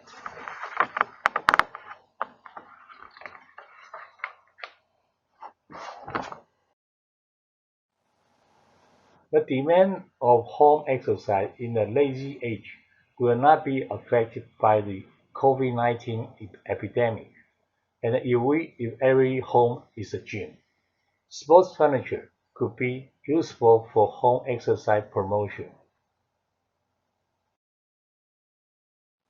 Community gyms with comfortable, warm, professional, and safe environment should be established for elderly health promotion. Based on the daily home exercise, people are encouraged to participate in more physical activity, such as outdoor activity or gym exercise 2 to 3 times per week, mountaineering, hiking 1 to 2 times per month, and overseas traveling or challenging activity such as marathon and triathlon once a year. As shown in this slide, mobile phone with app designed for physical activity management will be a powerful tool to remind and urge people to carry out exercise training correctly. Conclusions. The value of health is priceless. Without health, all aura will return to zero. So we should work together to promote exercise for all our society. In the future, we are going to translate this guidebook into English. And as the president of the Taiwan Society of Exercise Medicine, I would like to invite all of you to work with us to set up the training and certification system of our exercise medicine specialists. Thank you for your attention.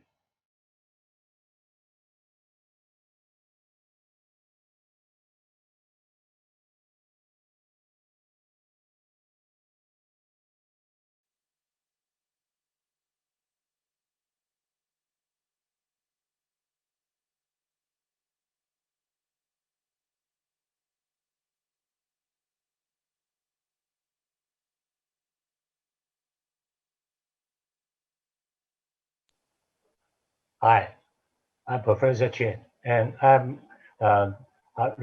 like to have an interview. There's a question here. Ask me, should precise exercise prescription take into account age, gender, and stage? And it's definitely we have to do that. So I like to emphasize we are going to put the exercise prescription into two parts. The first part is this year referred. So will be referred from the medical staff. So they will account to their stage, gender, and also the stage of the disease. And they will give you a roughly exercise prescription. So maybe they need to have a strengthening exercise or some cardiorespiratory fitness test, aerobic exercise, something like that.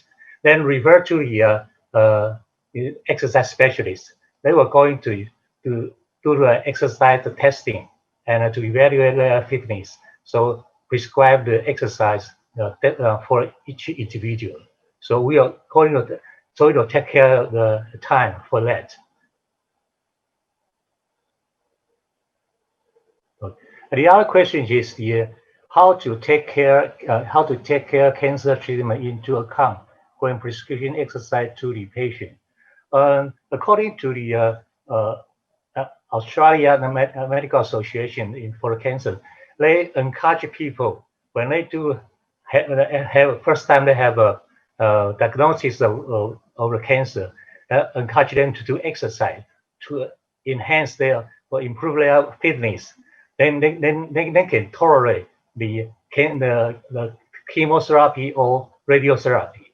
So you have to work with the doctors and according to their physical their medical condition. So then we can start from very easy one. Try to keep very active, preserve their muscle, keep their also their fitness. Then they can keep tolerate the cancer treatment much better.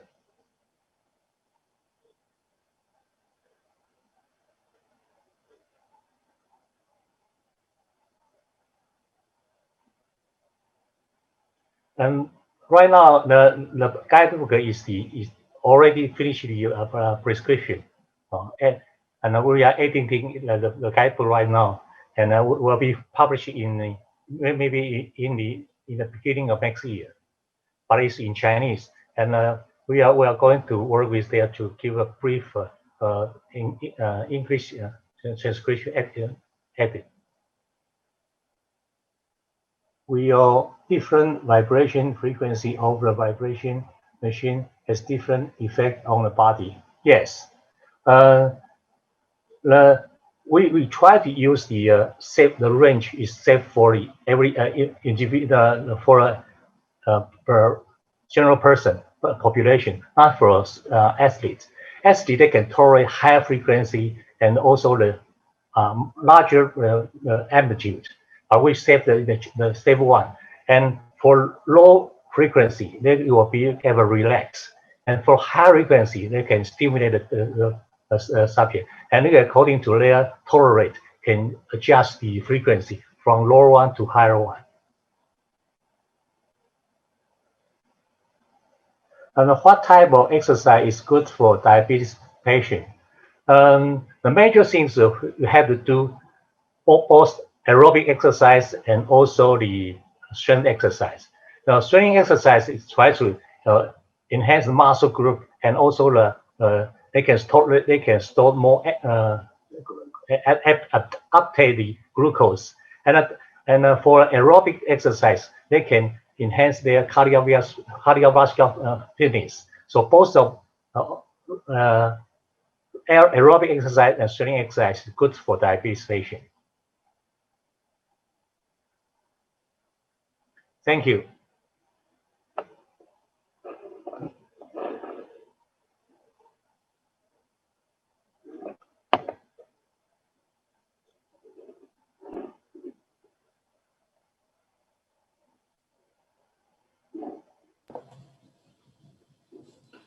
I'd just like to say thank you very much for our last speaker for an interesting talk. I look forward to having a look at some of the exercise prescription guidelines for specific disorders. That could be a very interesting section, I think.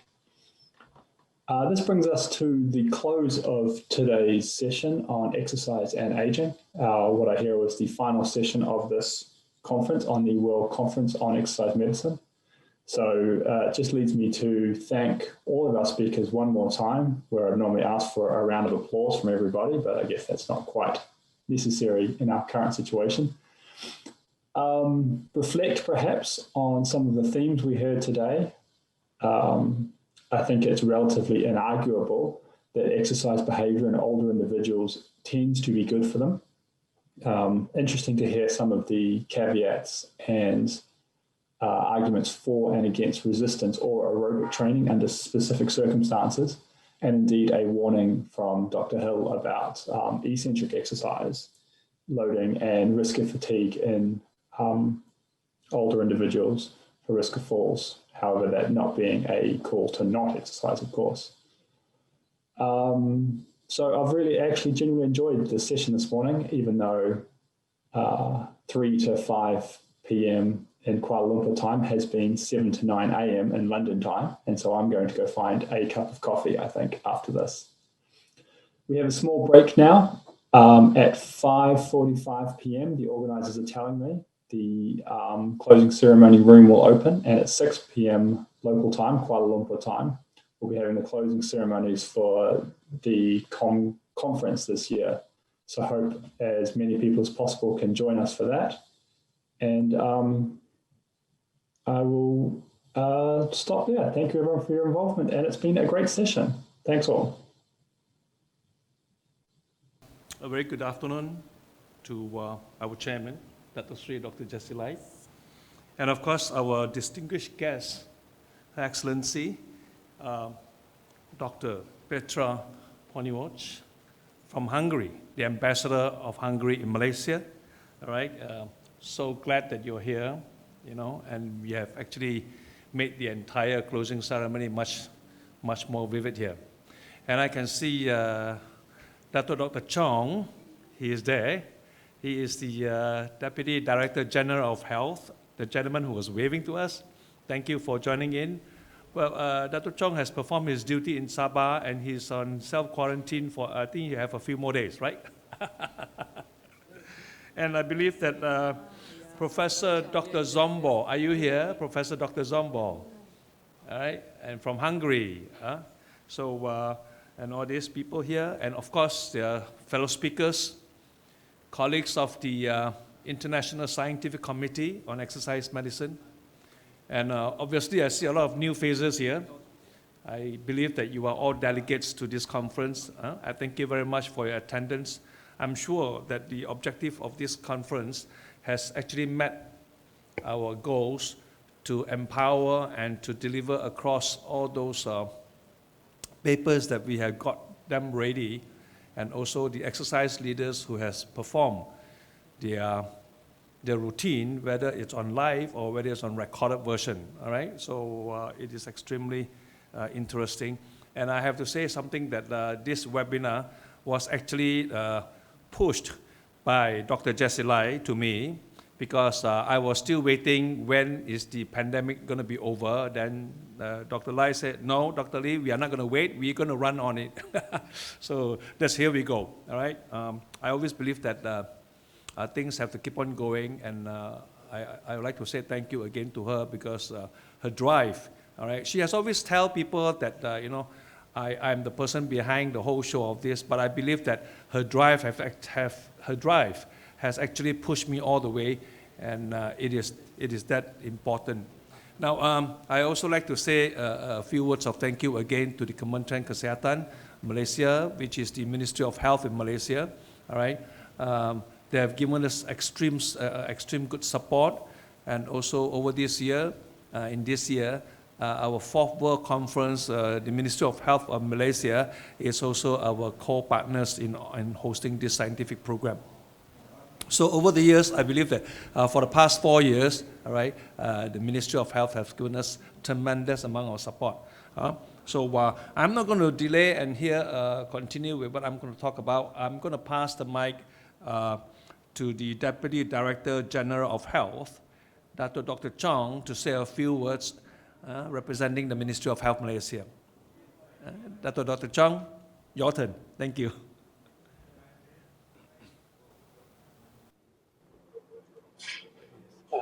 Thank you very much, Prof. Dr. Lee Chi-Ping.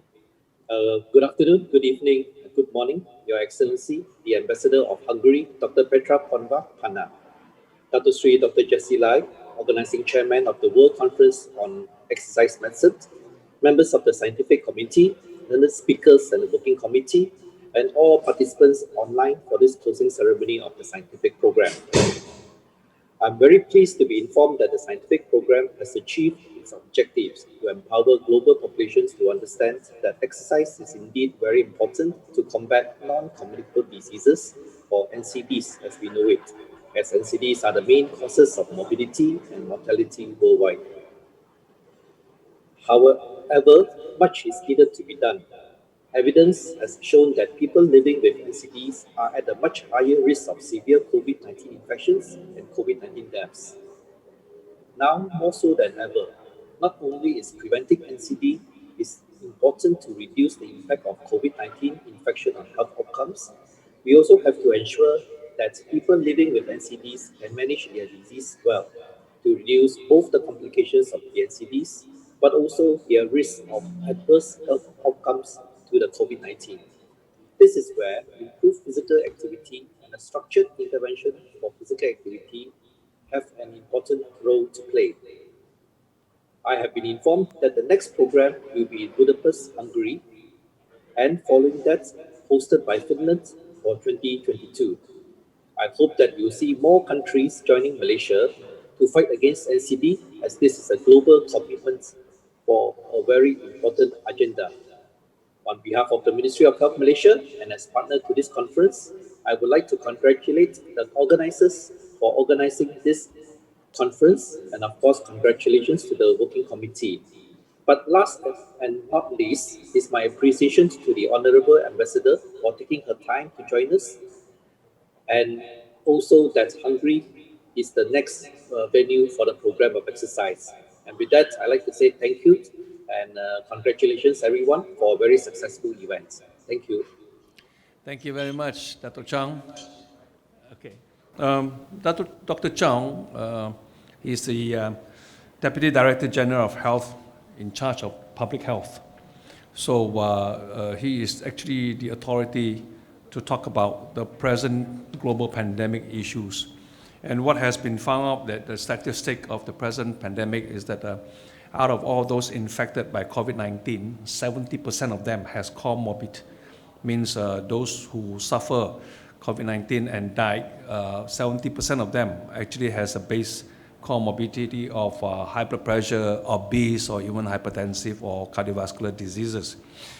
Thank you again, Dr. Chong, for your support and your guidance all these years over this.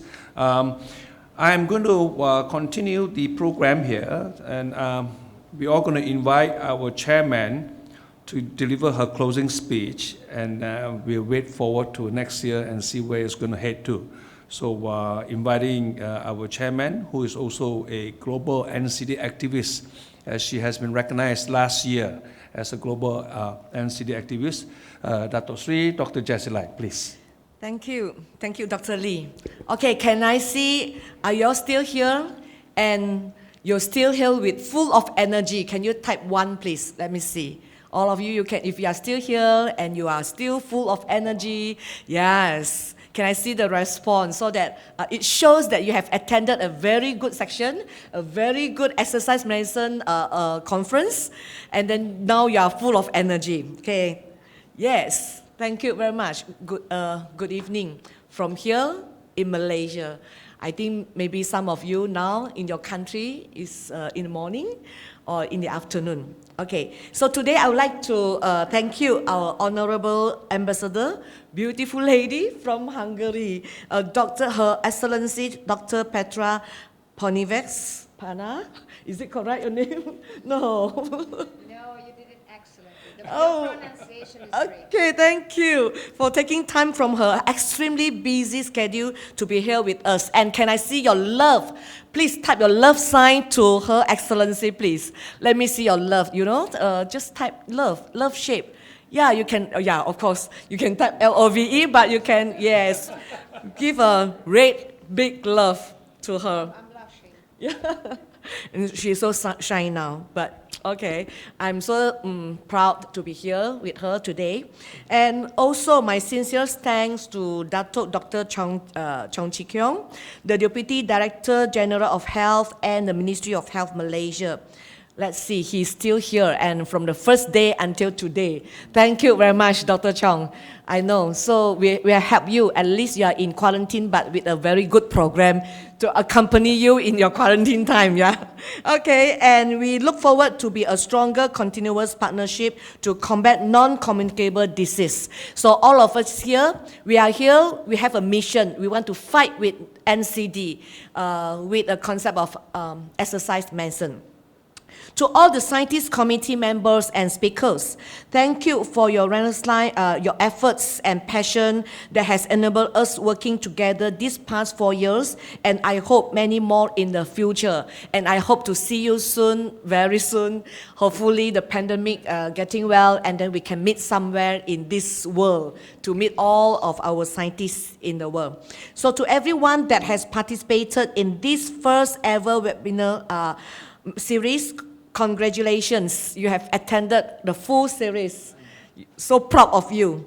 So your attendance will be the catalyst for us to keep on delivering and spreading this noble concept. We will continue to make this World Conference better, bigger, and it will become one of the most prestigious scientific events, and soon we will be the body for consensus statement. So congratulations to all of us here, and thank you. So now, please give a big applause to yourself. Okay, let me see your big applause. Even though you cannot, you cannot see each other here, but we can see you. So we can see how's your response. We can see whether you are still energetic, you are still full of energy, you are very happy with the conference. Yes, we can see here, right, Dr. Lee? So your response, even though from the screen only, but still give us a lot of energies and a lot of support and a lot of good spirit to continue doing this. So ladies and gentlemen, this 2020 World Conference on Exercise Medicine has been tested with many challenges. We were thinking whether we want to continue with in this 2020, how we want to do this, with how many people, how to organize this, and if we really in MCO. So if we are in MCO, our staffs also cannot work, cannot organize this program also. But thank God we are in EMCO so that we can organize in, in a Zoom meeting. But with a good teamwork and a common belief, we emerge stronger. We can, and we have made it happen once again. And without you all, I don't think this is meaningful. With all of you here, this is so meaningful to us, and we will fight. We will be stronger. Thank you very much. However, none of these obstacles will be meaningful if we do not practice, we do not embrace, and we do not share the knowledge that have been imparted to us. I know most of you are doctors, scientists, professors here. You share every day. But what about all the participants here? I hope at least finish this program, you will share in your social media, you share with your friends, you share with your colleagues, we share with your families, your parents. Let them know that how important is this, and exercise medicines really can change the world. So this is the biggest support from you all. Please, thank you very much. Lastly, I pray that we will be all well and healthy through this COVID-19 pandemic and other natural disaster. I would also like to take this opportunity to wish our friends from all over the world Happy Diwali. Merry Christmas and Happy Chinese New Year. Life inspiring life. See you next year in Hungary. Thank you very much. Thank you. Thank you very much to Dr. Jessie Lai for her powerful speech. The drive the entire team. That we hardly could, sometimes we are so tired, but then the way she speaks, she pushes us further. All right, just a little bit touch on back to the past 8 sessions of our World Conference. We have in total a whooping 3,200 registrations from day 1 until this morning. All right, and right now we have an average about 300 participants that attend all the papers and the exercise sessions. And these attendees, they are not the same people, but they keep on rotating based according to every subject that has been presented by our speakers. This year we have presented a total of 42 papers and 5 workshops. And gathered so many people around. All right, I'm going to proceed on to invite my colleague, Professor Dr. Zombo. Professor Dr. Zombo, he is the Vice Rector for Research at the University of Physical Education, and that's my alma mater, all right? I proudly tell to the whole world. Professor Zombo is going to talk to us, give us a speech and get ready for the coming year of the World Conference and so forth. Okay, Professor Dr. Zombo, all to you now. Good morning. Do you hear me? Yes. Very Perfect. clear. As you see, in Budapest today, the COVID epidemic has just reached a certain milestone that the university has been officially closed just this morning, and we had to let all of the students go home and continue teaching during online sessions. So there is quite a bit of hardship here. As you see, we have to wear a mask everywhere, even outside. But I'm sure that using our knowledge that we accumulated so far, we will be able to fight this epidemic. And by the next spring, we will be up and running again. I have seen this little video message that you presented to invite everybody to Budapest, which has been the sports capital of Europe last year in 2019. And we organized beautiful events for also for elite sportsmen and also for recreational sportsmen. And you will be able to see when you're coming to Budapest that indeed this city and this university is a hub of sport and medicine in Europe. With this, I would like to invite you and all of the speakers and all of the participants to this World Conference on Exercise Medicine in Budapest for 2020.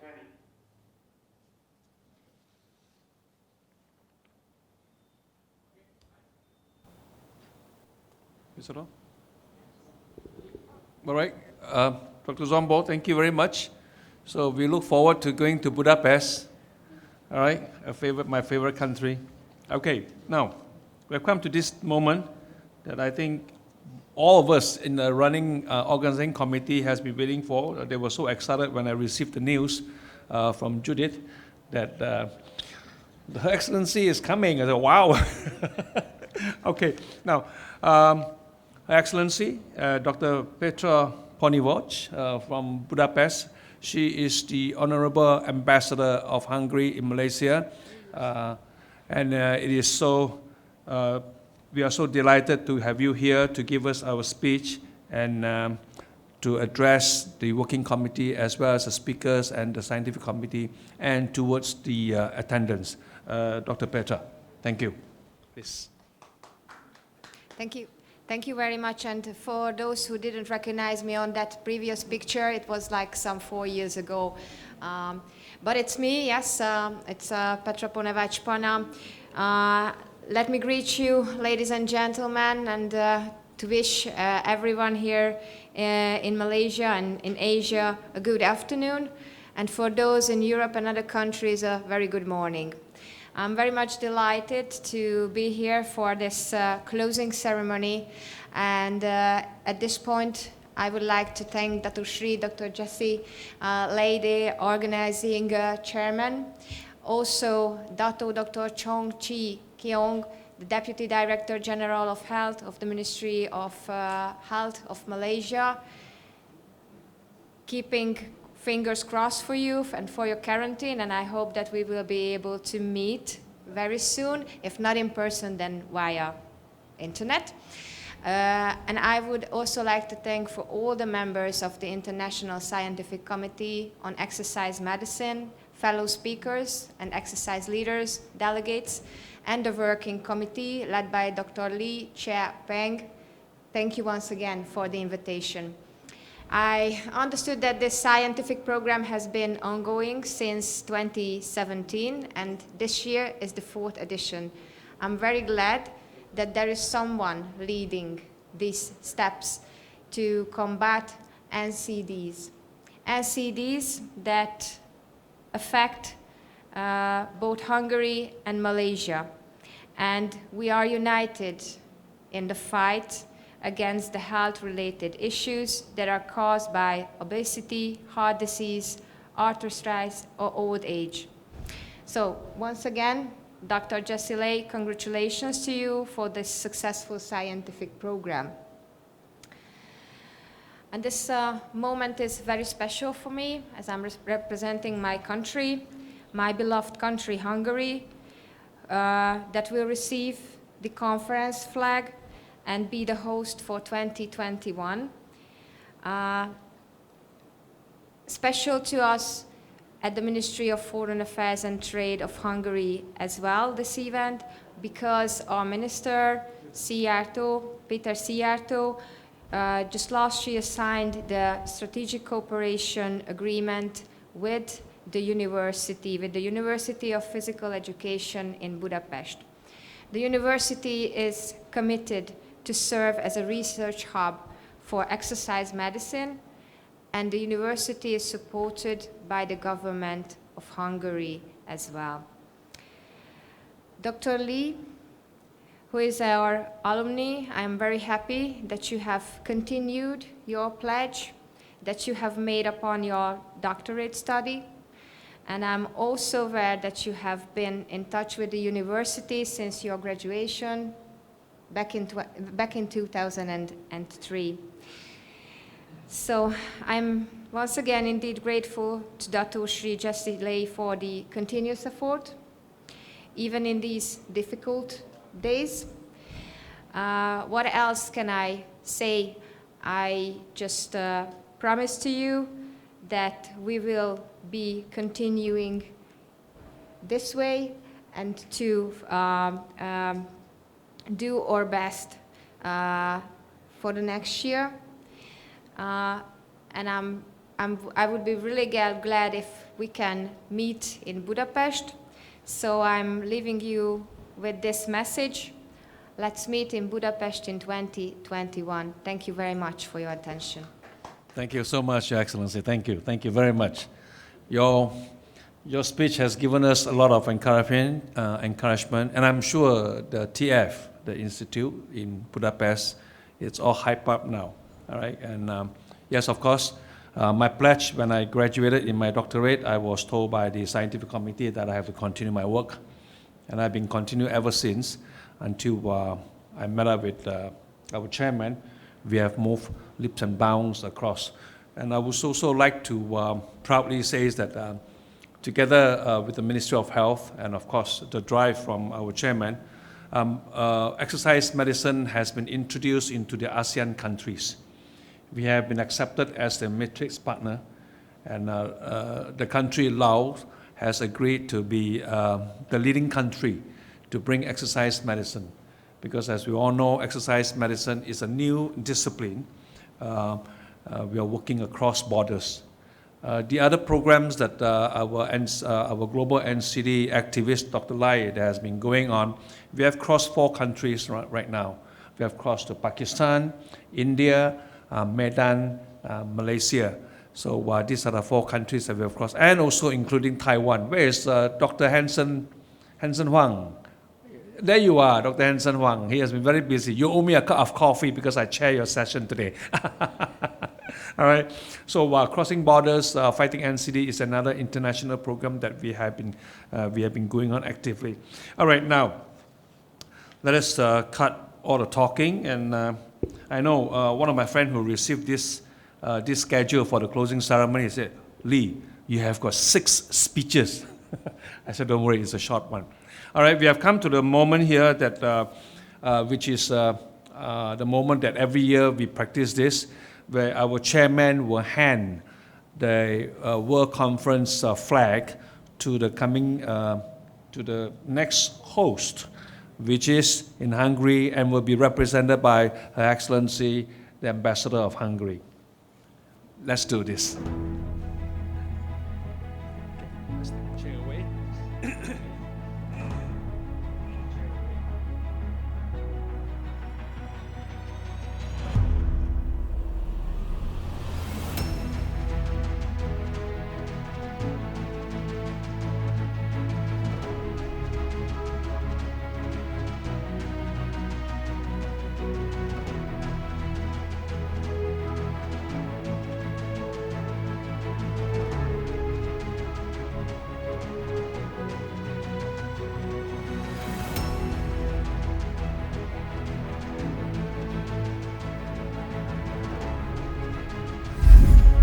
Think of Budapest, and what comes to mind?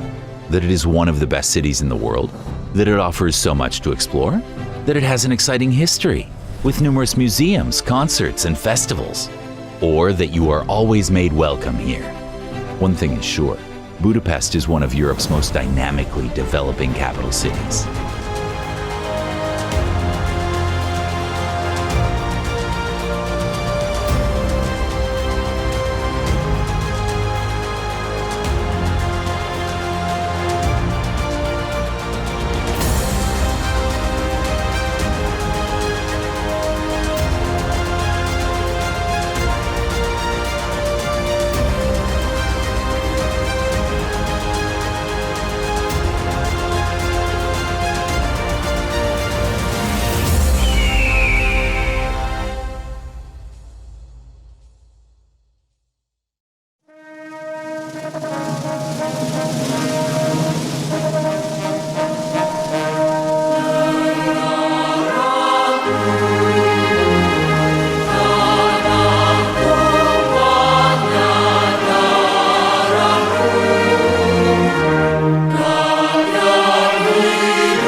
once again, thank you very much to Her Excellency, the Ambassador of Hungary, and of course, the chairman of this organizing of the World Conference.